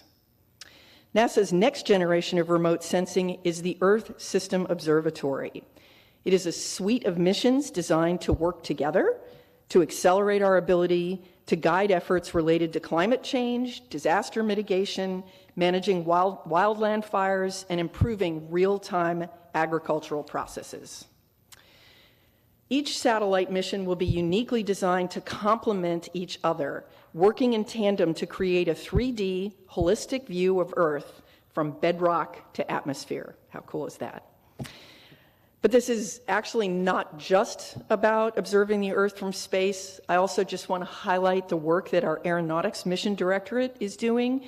They have a full complement of work in helping the aviation industry achieve the International Civil Aviation Organization, ICAO, long-term aspirational goal of net zero carbon dioxide emissions from aviation by 2050. Aviation is one of the hardest industries to decarbonize, and our aeronautics portfolio is uniquely positioned to make a major impact in this area. And we look forward to working with the UAG in climate as well. Next slide, please. I hope you all had the opportunity to experience either live or virtually the launch of Artemis 1 on November 16th, as we are poised to leverage this incredible capability that we have spent more than a decade developing for the U.S. The focus of this administration was to craft a Moon to Mars strategy to guide the nation for the future. Next slide, please. You can boil our strategy down to a simple and incredibly lofty goal: to create a blueprint for sustained human presence and exploration throughout the solar system. Just as we learned that we needed a sustained presence in space to optimize science for microgravity research, we understand that humans need to go and to stay to have all the benefits that we hope to get out of our Venn diagram: science, capabilities, and inspiration. A group of NASA leaders from across our agency came together to develop guideposts across a range of vital areas to establish a long-term human presence at the moon and then move deeper into the solar system. Next slide, please. After workshops with industry and international partners and inputs from the public and the NASA workforce, we now have strong consensus on 63 objectives, starting front and center with science. I just want to emphasize what a huge difference this is for our exploration program than Apollo was. Science is front and center in what we are doing in Artemis. Next slide. Of course, transportation and habitation, a unique area of expertise for NASA that we will continue to leverage with the SLS rocket, the Orion spacecraft, and our other capabilities. Next slide, please. Infrastructure. If we're going to have a sustained presence, it's one thing to take a short trip to the moon and spend 30 days doing science. But if we're going deeper into the solar system, we really need to have the infrastructure that enables humans to stay for longer periods of time. And infrastructure will be absolutely key to that. Next slide, please. And finally, operations. When we flew the space shuttle on short duration missions, we accomplished our operations in a specific way. We had to transition the way we operate when we went to the International Space Station. And we're going to have to revolutionize our operations again as we use human-machine teaming and a combination of short-duration missions and longer-duration stays to really understand how we're going to operate throughout the solar system. We recently conducted an architecture concept review to begin to flow the objectives in each of these 4 areas into our architecture to ensure that we're preparing ourselves for our ambitious goals. There is a huge amount of work being done inside NASA on this, but it's our intent to engage the UAG to discuss the output of that review and especially the assumptions and trades that went into our architecture later this year. We really look forward to your advice and input. Next slide, please. The lessons learned from the moon will help us get to Mars and beyond. Even as we do experiments today on propulsion, communications, and other technologies that will be critical for humans on the lunar surface, they will make missions to Mars possible and longer-term exploration of the solar system and, yes, the universe after that. We have to think generationally. Human missions to the moon and missions to Mars after that will be taking place over the next 20 years. And similarly, our flagship science missions, such as James Webb Space Telescope, encompass many years from development to flight to results. Today, I just barely scratched the surface of what's happening at NASA. There's a huge amount of exciting work ahead for the agency. Once again, I want to thank each and every one of you. I deeply, personally appreciate your commitment to serving on the UAG. I believe that we're at a pivot point. As the administrator said, we're at the golden age of space exploration. Many people might look back at the Apollo landings as the golden age, but in fact, we think the element of commercial space and the fact that it will proliferate out to benefit society looks a little bit more like the golden age of aviation, where the government made significant investments higher, faster, further, that rapidly spun out into commercial capabilities, building the commercial aviation industry that we know and rely on, and many industries rely on every day. This is an era of change and innovation. NASA is very proud of our role in leading it, and we look forward to your thoughtful engagement and advice. Thank you.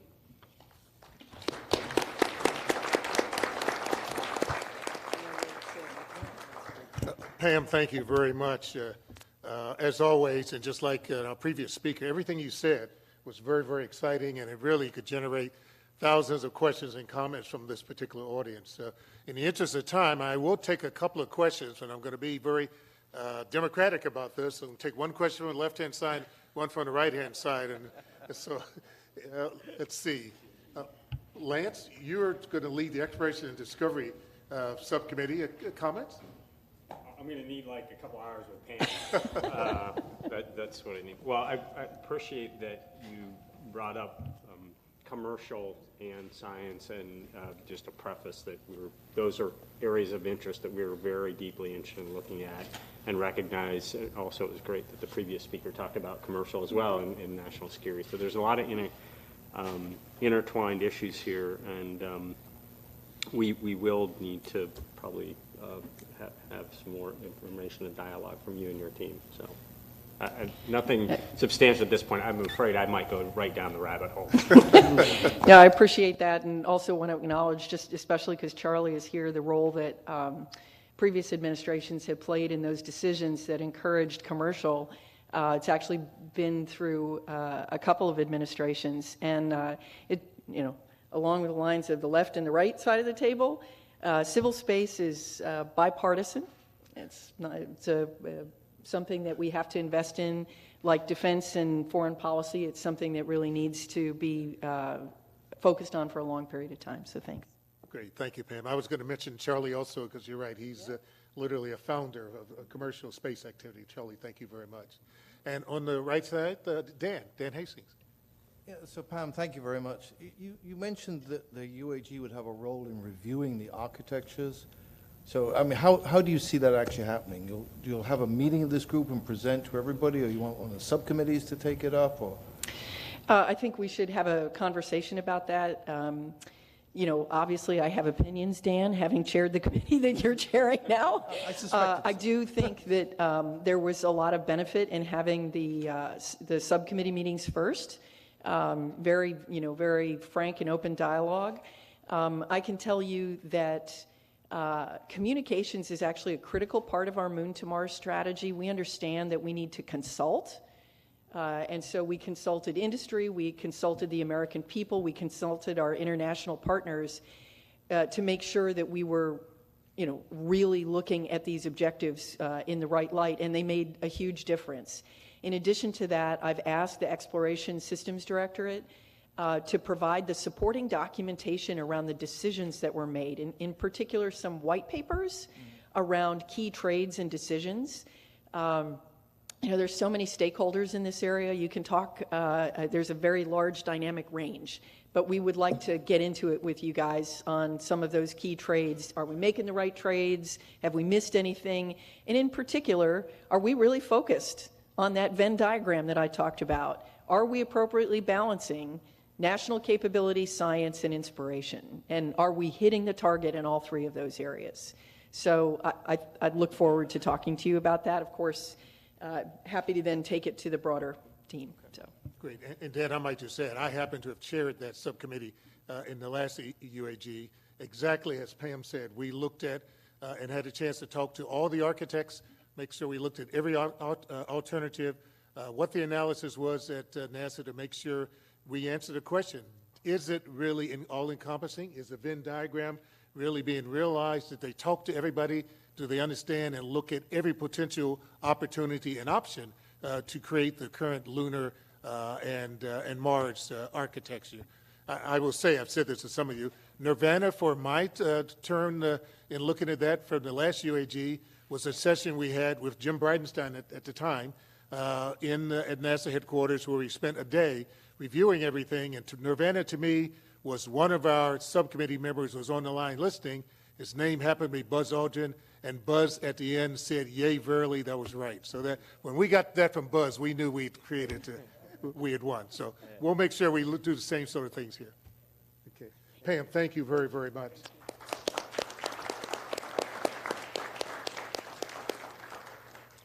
Well, I might be remiss if I didn't say also, in addition to acknowledging the great, great leadership and really the background, if you will, for a lot of things that Pam said that Charlie Bolden was responsible for. I think, Cyan, was that you in the picture of the private air mission? Were you were not in that particular one?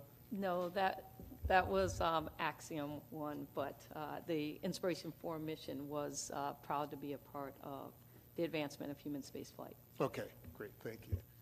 Okay, we're going to move on to our third sort of scene-setting topic, and it's commercial space priorities. And we're blessed to have Dr. Richard Del Bello, the Director of the Office of Space Commerce at NOAA. And Rich, thank you very much for being with us, and we're looking forward to hearing your comments. It is a great pleasure to be here today. Thank you very much. Greetings from Secretary Raimondo and Deputy Secretary Don Graves, who send their best wishes and commitment of support to the work of the group. It's amazing. I feel like my work has already been done for me between the comments of General Thompson and Deputy Administrator Melroy. The commercial is obviously top of mind for a lot of our space leadership. So the Office of Space Commerce is a little office within the Department of Commerce. We have three fundamental responsibilities. Since the late 1980s, we've been a consistent advocate for space policies, space regulation, and support for the industry. We are also a regulator. We regulate the Earth remote sensing industry. And depending on how the dialogues go in the future, which I defer to my colleague on my right, we may have a few more responsibilities ahead of us. And third, as a result of Space Policy Directive 3, we are implementing a space tracking system to take over the responsibility for civil and commercial SSA for tracking space objects from the Defense Department. Defense Department isn't going away. They have other, as General Thompson said, they have other responsibilities. They'll still be deeply engaged. We have a great relationship with them that's working well. But we are beginning now the acquisition cycle to create a separate standalone SSA system at the Department of Commerce. Just a couple of quick highlights on commercial space. We've had the Bureau of Economic Analysis looking at these issues. So we're tracking over nearly 2,000 startups, raising more than $250 billion in equity for startup space. We believe that in 2019 alone, there were over 350,000 private sector jobs associated with commercial space, with contributing over $120 billion to the GDP. All that activity has resulted in a tripling of active spacecraft in orbit, which obviously, and we'll talk about later, creates both great opportunities and great challenges.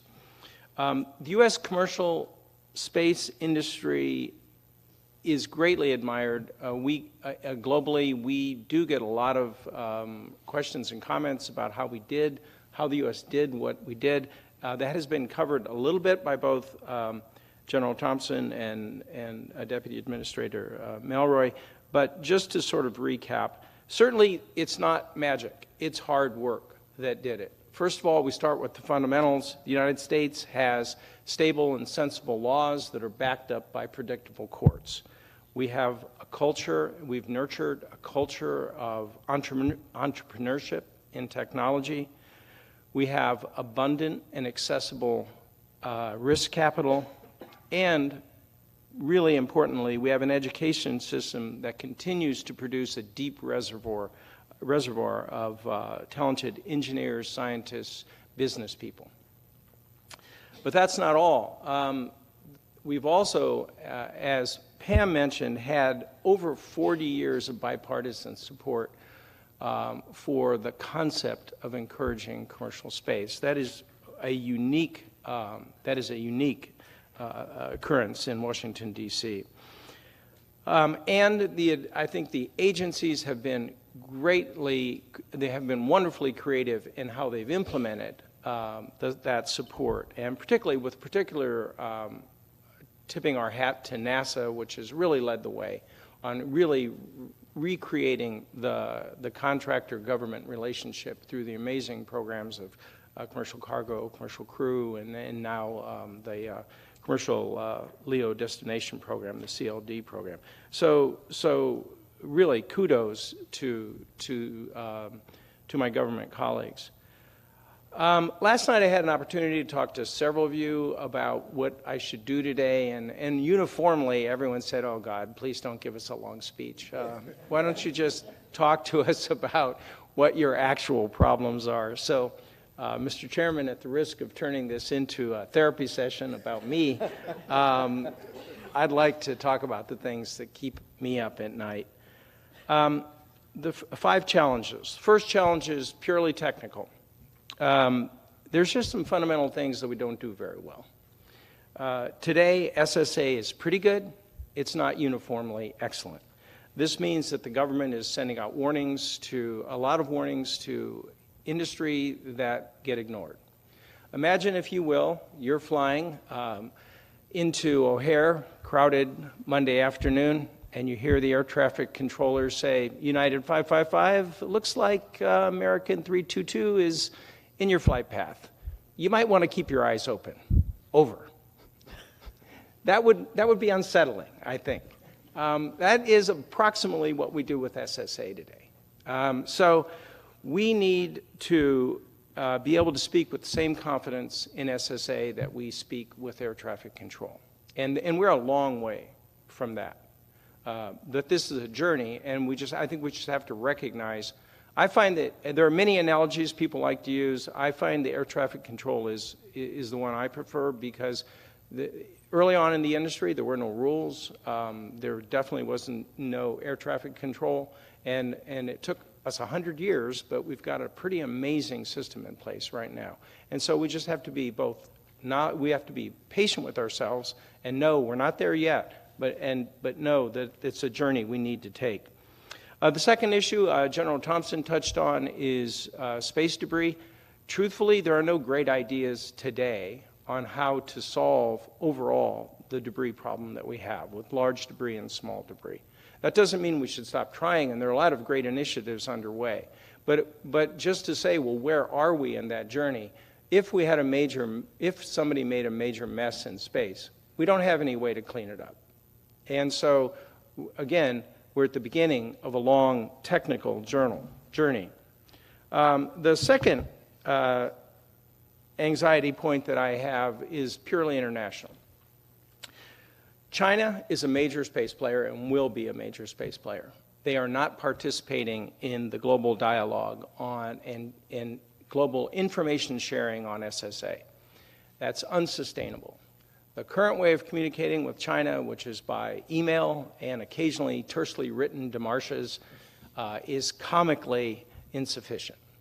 And so, major problem, whatever our problems are with China, just as we wouldn't let a Chinese airline land at JFK without some kind of communication on air traffic control, we have to find a path forward with them. The other international issue is the Europeans are standing up a separate SSA system. I suspect we'll see many other countries do the same. That means operators can choose who they get their information from. So we're going to live in a world where you as a satellite operator probably will have 2 or 3 or 4 different choices.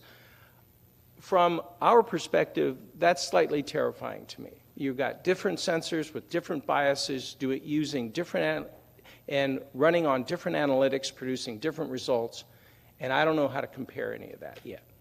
And that is a technical challenge, but also a political challenge. We need nations of the world to, I acknowledge the right of other nations to, that they want to have an SSA system. I acknowledge their right to do that, but we also have a responsibility to figure out how we're going to talk to each other to make this make sense. Challenge 3 is a personal business and policy challenge. We've been asked to implement an SSA system, but because the current system isn't meeting all the needs of the commercial sector, we have a whole commercial industry that's sprung up and is providing additional services. And so the challenge part of the challenge to the Department of Commerce is how do we come into this marketplace and not disrupt it entirely? Because when the government enters the marketplace as a principal buyer, we have a hugely disruptive impact on the marketplace. And so that is a challenge we're struggling with now. We are trying to be as open and transparent as we can. We just recently released an RFI on what we thought are basic services. We said we think we're going to do these things. We're not going to do those things. If you agree, if you think we're doing too much, if you're thinking we're doing too little. So that just closed, so I think we're probably going to get the answers back next week, I think, from industry. We're looking forward to hearing what industry has to say. We're also running pilots. We just completed a pilot in GEO using all commercial data, no government data. And we expect when we analyze the data, we're going to see at least at GEO, LEO being a completely much more complicated problem, we think at GEO we're going to see that the commercial sector has amazing capabilities. So, fourth challenge, regulatory. It's been mentioned already.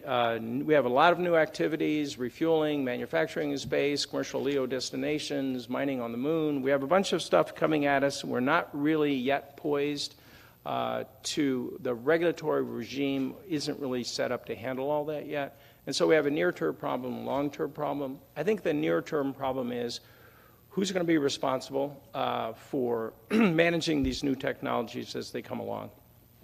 And I know the Space Council is deeply engaged on that.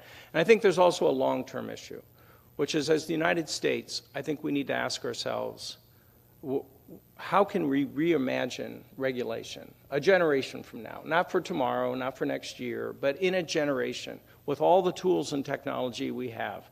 How do we take the current process, which is kind of archaic? You know, if you're an entrepreneur, you come to Washington, you hire some Beltway bandits, you go talk to people, and at first it's completely incomprehensible, then slowly you sort of get it, and then you hire people to do that because you don't want to do it anymore. And I'm just saying, can we do better? I think the answer should be yes. But I think that would be I would love to work with you all on that challenge. And then finally, challenge 5. We need to work on the development of I call it a concept of operator responsibility. So we are slowly adding new rules. Again, if you look at what happened in the aviation industry, and both in manufacturing and in operations, the slow accretion of rules, we are slowly moving out on things like safety, debris mitigation, adherence to best manufacturing practices, the overall rubric of sustainability. The FCC, kudos to the FCC, has done some really forward-leaning work on debris and on failures and constellations, but we really haven't had a whole of government really deep think about where we want to go on this. Also, in my narrow area, it was a little bit alarming to learn that not all operators know where their stuff is. So there's a difference in competence in flight for spacecraft, with obviously the more established and older companies having the more sophisticated flight dynamics teams, and younger companies maybe less so. And also the idea of everyone was enthusiastic, I can launch a CubeSat, but I think we're coming to the point now in our history where perhaps throwing CubeSats into space that don't have any propulsion or guidance and no way to communicate effectively, maybe that deserves some rethinking. So changing our behaviors, a new concept of operator responsibility, new rules, new regulations. Again, a long journey. We're at the very beginning of it, and I look forward to working with you all on any or all of these complicated topics. I have a quick question. It's a pet peeve of mine. Charlie, can you make sure you talk to the mic? Oh, okay. Kind of a pet peeve. Can we, or can the Department of Commerce or somebody do something to get rid of the term democratization of space? Because for one thing, I have no idea what that means when you have the greatest democracy in the world that's kind of running space right now, and we've opened it up to commercial entities that have brought you your 5 nightmares. How much more democratic can we make space? I think it's a useless term that confuses people and causes us not to work together frequently, because we feel that NASA's antiquated and obsolete. We can go do it on our own, and that's kind of what you were talking about when you talk about regulation and the like. That's semi-question, but it's also a peeve. Okay, I'm not democratizing anything. I'm just trying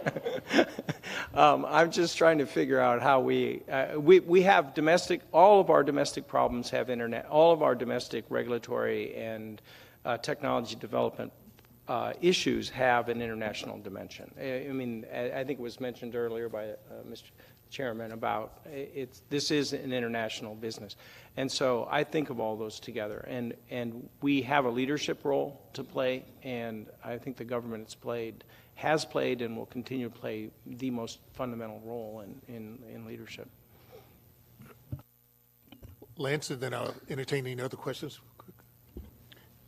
Thank you, Richard. I do want to say that we're glad to hear.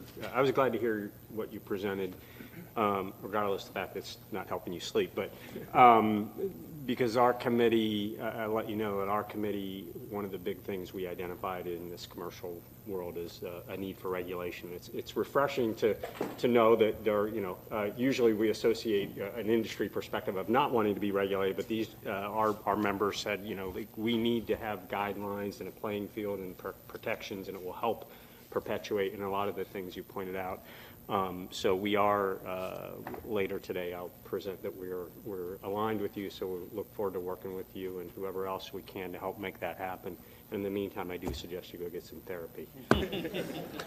Well, on the point of regulation, I always want to be careful, because I think there are, regulation is a very loaded word in Washington, and I know that I tried to stay in touch with my colleagues on the Hill, and I know that any solution to all these problems is going to involve the United States Congress. So I want to always say, when we think regulation, we always think light touch. We always think, what's the minimum we can do to meet the government's requirements. And if we don't need regulation, then we shouldn't be regulating. There are also best practices, there's standards, there's a lot of other ways we can go. And I think we need to keep the full toolkit on the table, knowing that if we drive industry away with excessive regulations, there's a whole world that they can go play in. They can register their space systems pretty much anywhere they want. So we are very much in the mindset of, we need to be mindful that we need to move the needle a little bit on coordination. How do we do that? Regulation is the word we use, but it's highly charged. So we're mindful of that. Katrina? On behalf of the students that I teach, they're middle schoolers. And so you called it space debris. They said space junk. And I want to make sure that they get their voices heard. So I have a series of questions I'd love to share with you on their solutions for dealing with space junk. That's very good. Anxious to hear that myself. Good, thank you. Other quick questions? Well, Rich, again, this is a target-rich environment of so many things that need to be addressed, and you certainly have a very exciting and passionate audience as part of the UAG, and we look forward to working with you and helping, well, maybe to increase your nightmares, but also to decrease them. I think we can do that.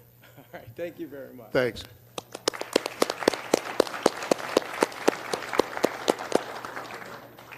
Well, our last presenter for this morning represents the sort of science and technology sector. We're honored to have Dr. Thomas Zurbuchen, the former Associate Administrator for Science Mission Directorate at NASA. And Thomas was gracious enough to join us to give us sort of space science priorities and perspectives. So, Thomas, thank you. Well, really appreciate, General. Thanks, everybody, for setting this up. You should know that yesterday in Park City, there were 23 inches of fresh snow. So you see how much I care about this organization. The other thing I want to say is how honored I am that I can speak in the same session as, Colonel Melroy. She's one of the people I miss every day working with, and I'm really glad that she's here. So if there's an official NASA question, she can take over from me, because as you know, I'm sitting here as Private Citizen Z. Thomas, with experience that I'm really excited to have had in the last 6+ years, kind of having the honor of running the top science program, doing science in and from space in the world. And a program that is really the envy of everybody who's doing science because of its great impact that it has, the inspiration that it projects, and frankly, the motivation it gives for us to really appreciate our beautiful planet and also the universe as a whole, and kind of tell us more beauty about it as we go forward. So the next slide is just giving you a context. That's the wrong slide deck. I submitted a longer slide deck, and I want to give shorter comments. By the way, I do know how to ski, and sometimes I get stuck in the snow, as you see in the top left. But that's about 23 inches. So it's the wrong slide deck. You need to get the shorter one.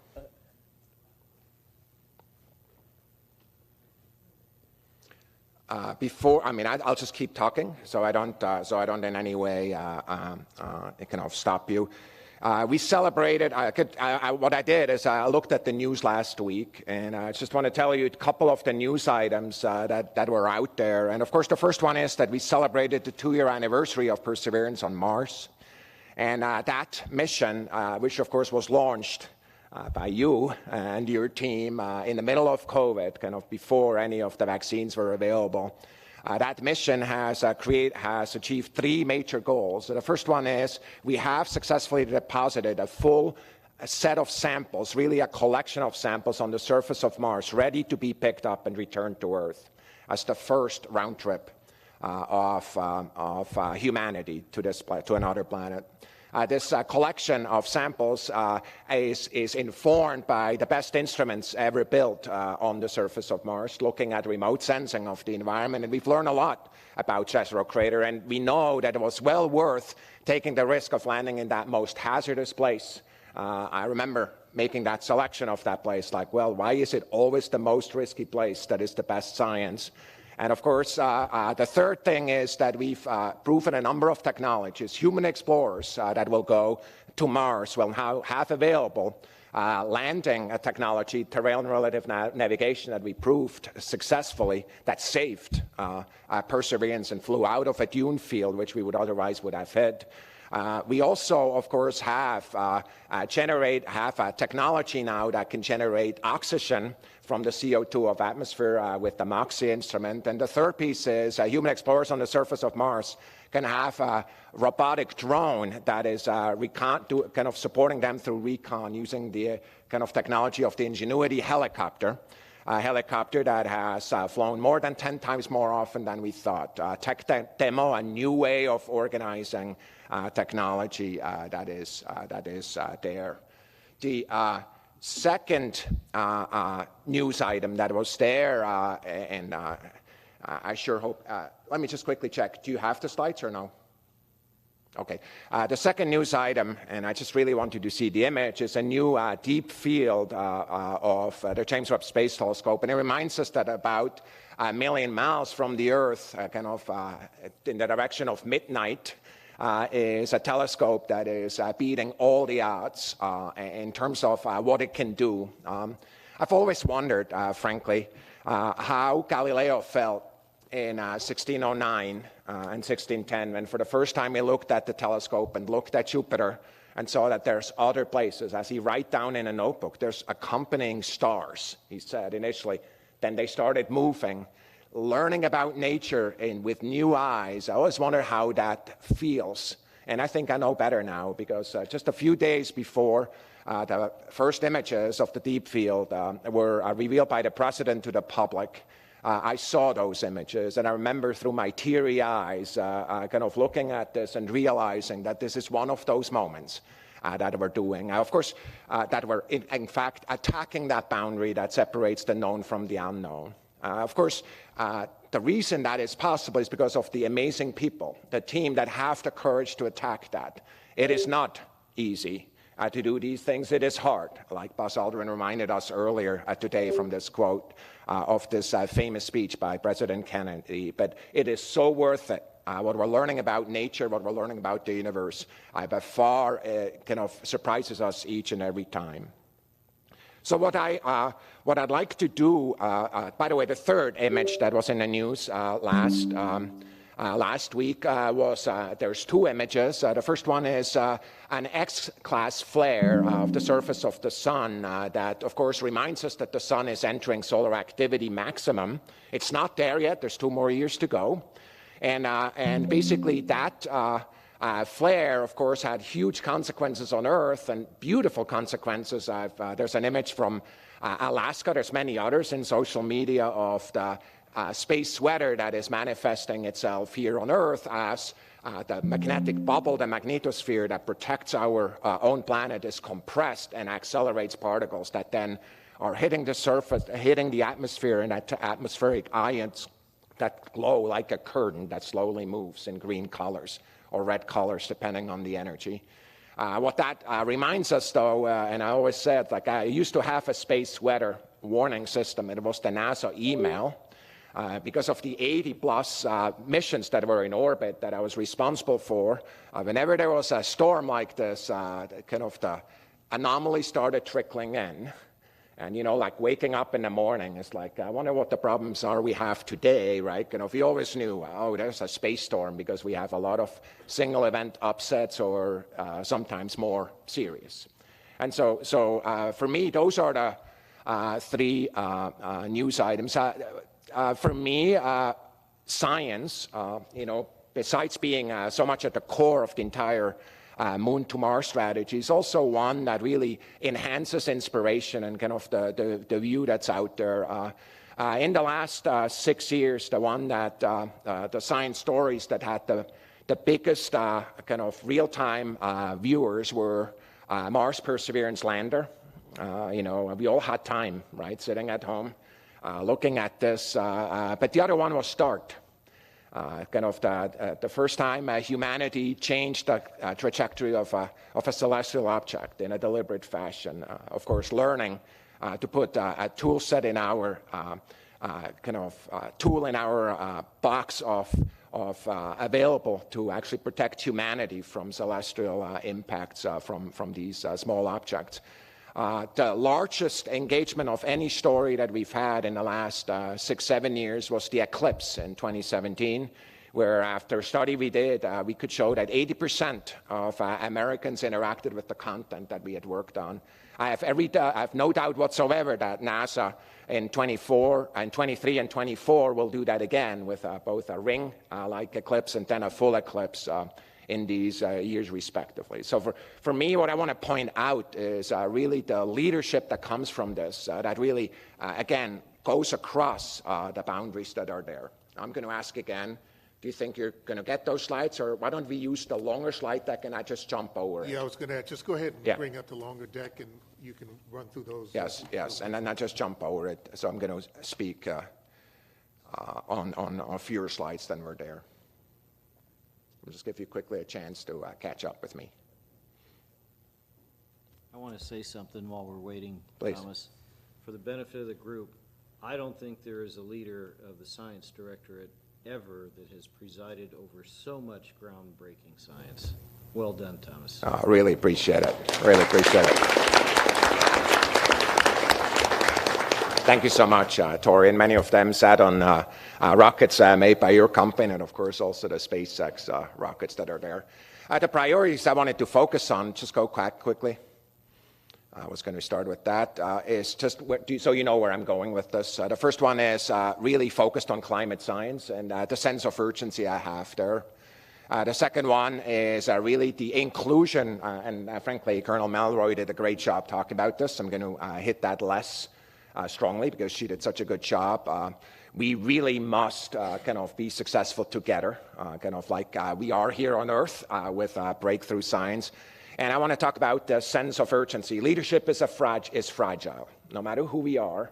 And innovation, making progress is critical. And a lot of this is partnerships with others. So go forward. Next. This is the first image. You see the samples there on the ground that was published. This is one of 10 samples of Perseverance. The next one. There we go. Here's your, by the way, the front there is our clusters over 150 million years ago. In a time frame of 150 million years, they interacted with each other. This is 4 billion years, kind of light years away. And of course, 50,000 or so galaxies in the background of that view. Some of them will be very far. There are many, many early galaxies that we never knew, many more than the models predicted. So this is really already shaking at the foundation of science, which is exactly what we wanted to do. Next. Next. These are the two images that I mentioned about space weather. Next. A methane plume that was in the news as well. I think Colonel Melroy already talked about this. Next.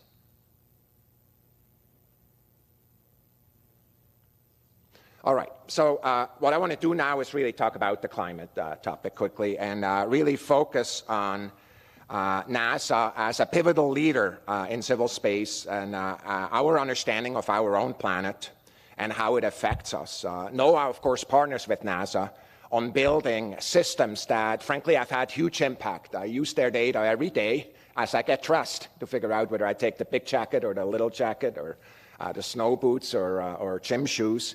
And in addition to that, frankly, it has saved many lives because of the fact that we managed to get people out of the way of storms.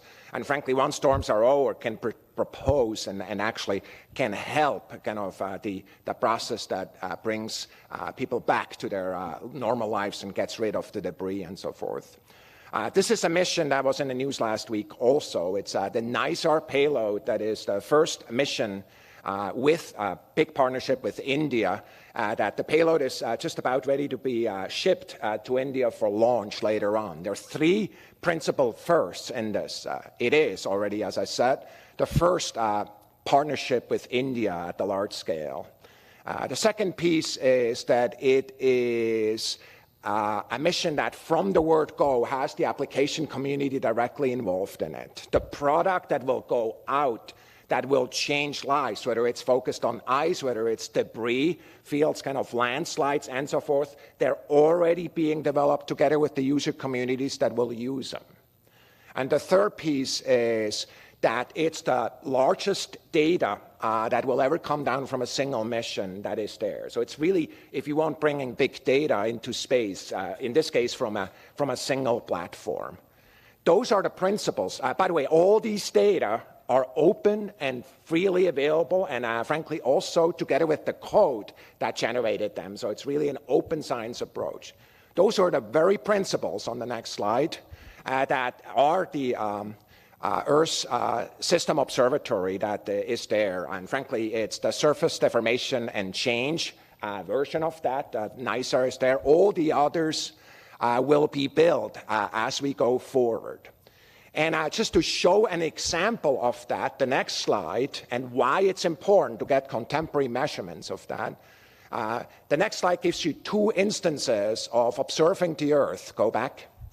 Sorry, I said next. I apologize. It gives two instances of observing the Earth. The first one is two images of a reservoir on the west side of the United States, and the other one is the cumulative water change that includes not only the water at the surface but also below the surface. That's measured with advanced telescope a gravity measurement with two spacecraft that are localized within to each other within the accuracy of a hydrogen atom, kind of in terms of scale. And so if you do that right, you can actually measure the water below the surface. So if you're a manager focused on water, of course you care about the fact that, like we said, we have a record-breaking winter in the Rockies, and that's good. How much of the problem that solves, though, remains to be seen, because you see that bluish trend going down is the depletion of the groundwater below the surface, which of course is also part of that management task. And therefore we need both of these measurements to actually provide that information for the managers that are there. That's just one of many examples. The next slide is very much aligned with what we heard already, is the emergence of commercial imagery, this case from Planet. This, of course, is the aftermath of Hurricane Ian, the outflow into the Gulf of Mexico of debris and organics, which of course have huge implications for property owners there, but also for fisheries and otherwise.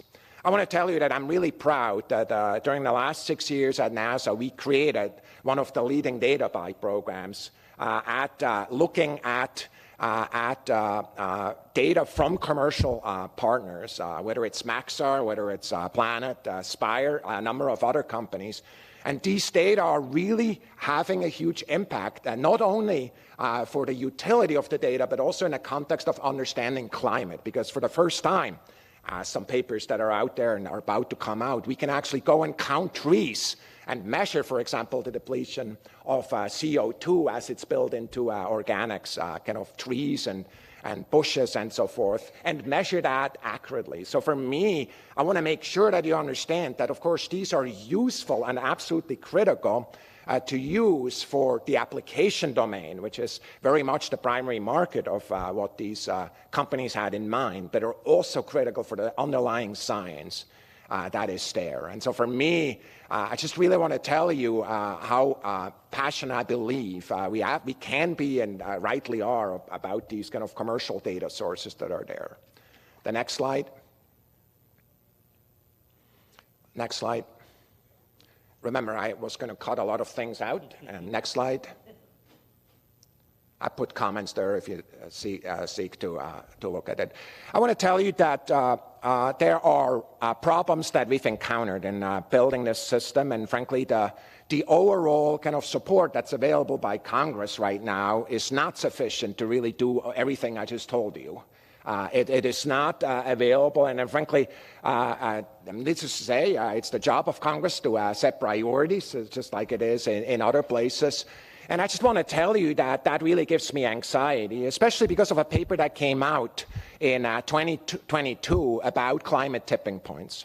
I want to tell you that 6 years ago, when I started at NASA, roughly, or 7 years ago, the presence of climate tipping points, those are changes in climate that have massive impact and frankly are not reversible on a short time scale. The presence of sub-tipping points were enormously controversial. I think that's no longer the case with some of these presentations that are there. And frankly, what will happen, and that's really important, and as we look at technology and investments overall, if these tipping points are really turning out to be manifesting as real, the entire research and analysis kind of enterprise probably needs to add components that are very different from the very open and kind of academic R&D type of work, but needs to go to more like mini Manhattan Project type of research in which directly data are being taken and frankly made useful and made actionable to users there. I'm deeply concerned about this, much more so than 6 years ago, because of the data that I'm looking at and because of the results that are coming out. And I wanted to tell you that I consider that in the climate side, consider that one of the big challenges right now. There's a lot of good that is happening, but there's not enough support for this pivotal work in the context of the nation's investment in space and climate. The next slide.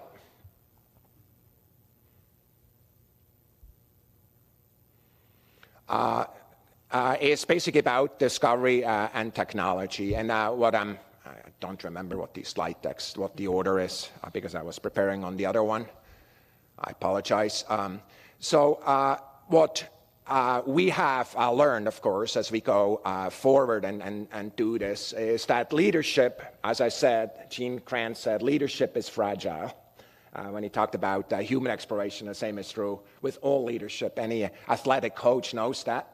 If you take the eye off the ball and you're not striving for excellence, you're not going to be a leader in a long time. And I wanted to write down what I think are some of the principles. I think many of them were mentioned by Colonel Melroy, others by the general ahead of her, about the bipartisan support that is there and the entire stakeholder community that are there. Missions are not do not have teams of subsets of NASA of some type, but have teams with a capital T that include all the commercial partnerships, the international partners, and frankly, the science and application communities, and drive towards new technology and approaches. The rule I had at NASA is that every mission needs to have at least one new technology.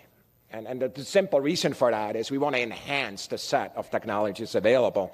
Sometimes those were tech demos. Sometimes there's a secondary bus that was launched with it, with the mission that was there, and sometimes both of these things. But they have to have the new technologies. And frankly, we will, when we innovate, we will have to iterate. Another way of talking about that is through the language of failure, which I don't like. Iteration and innovation always go together. Innovation will surprise us. And we need to have the courage of doing that. When we flew Ingenuity for the first time at Mars, I went on a plane and stood next to the principal investigator because, of course, the leader of this, Dr. Mimi Yang, because I wanted to make sure that if something went badly, we did not penalize the innovator. And it did not take off that day because we had a software problem. And what we did is we went on NASA, on social media, and I interviewed her, and I said, absolutely no problem. You already got to Mars. You already broke every record. Now go fly. I'll be back. And of course, the next time I was there, it in fact took flight. So for me, iteration is a critical part. That's why I want to tell you that. And the next generation.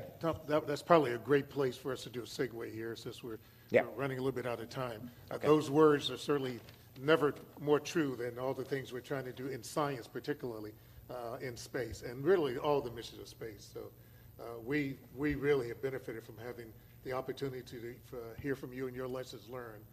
And we'll invite you back because we have another deck of slides that we haven't seen. No, I was a lot shorter. Sorry, I really apologize. We had a slight disconnect yesterday at 11 p.m., it seems. Yeah, I apologize. That's my, we'll make sure we take up that. Charlie? I have to say one more tribute to Thomas, and it's an admission of how the NASA administrator can really be wrong. When they first came in and pitched Ingenuity to me, I threw everybody out. And I said, everybody knows that Mars's atmosphere cannot sustain any kind of flight. And they smiled and walked out, and I left. And Thomas came back in persistent and talked to the next administrator and demonstrated that that other guy, he flies airplanes, he doesn't know what he's talking about Mars. And so let's try this. And that's really important for those of you who are leaders here of corporations. Don't be too fast to throw people out just because you think that's not going to work. Great lessons learned, Charlie. So Thomas, thank you very much. I really appreciate it.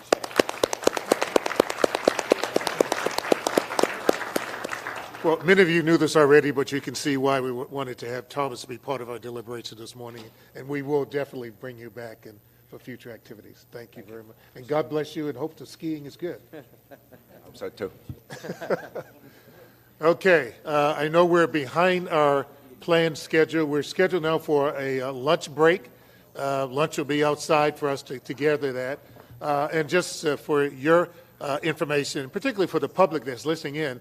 We're going to break and grab lunch and try to restart just shortly before noon. I know that puts us behind schedule, but there are a couple of things that we have flexibility on our calendar, and we do still have a hard stop that we're going to adhere to. So let me do that, and JJ, I think you have something you want us to try to do with photographer. All right, thank you, General Lyles. So you can leave all of your equipment here. There will be people in the room to monitor it, so please don't worry about that. Lunch is in the same room that we had breakfast, the salmon room, so you're just going to go up the escalators to the same level. And Aubrey, our photographer, is going to attempt to quickly get a group photo, right? This is the first time we've all had an opportunity to get together. So as you're walking out on the way to lunch, she will guide us to where she's going to take the photo. Just take your name tag off, put it in your pocket for that moment, and we will see you here at noon. Thank you.